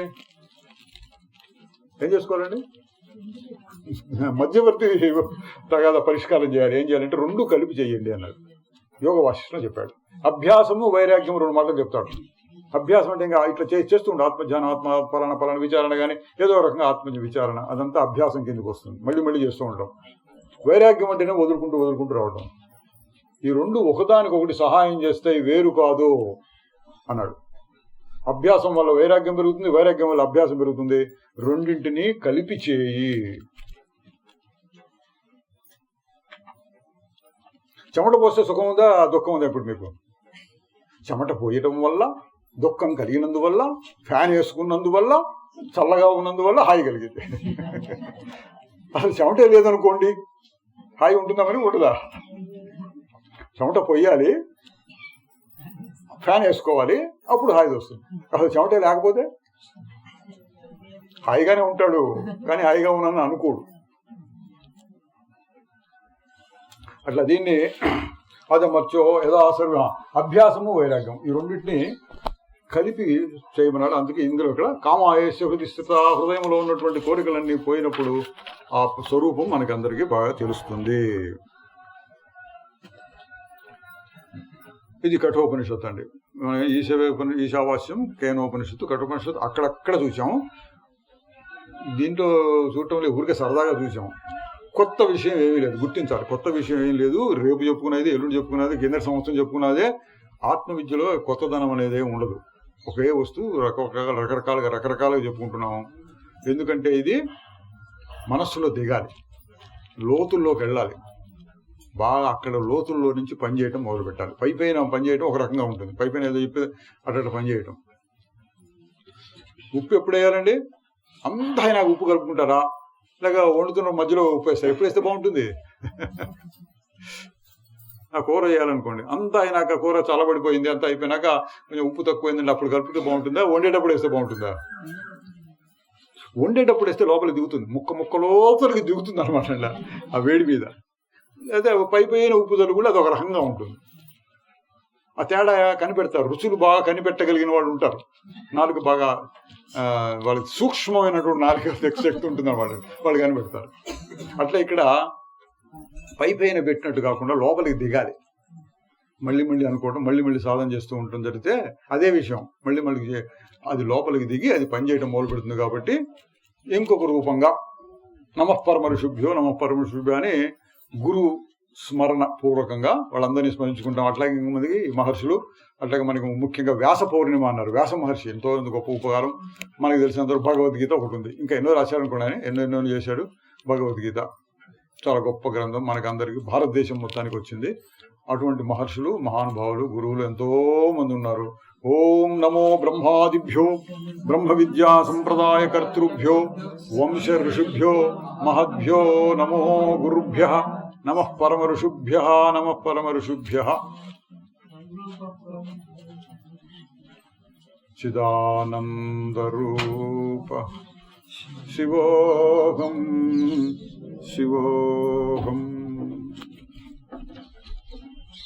చిదాకాశ రూప శివోహం.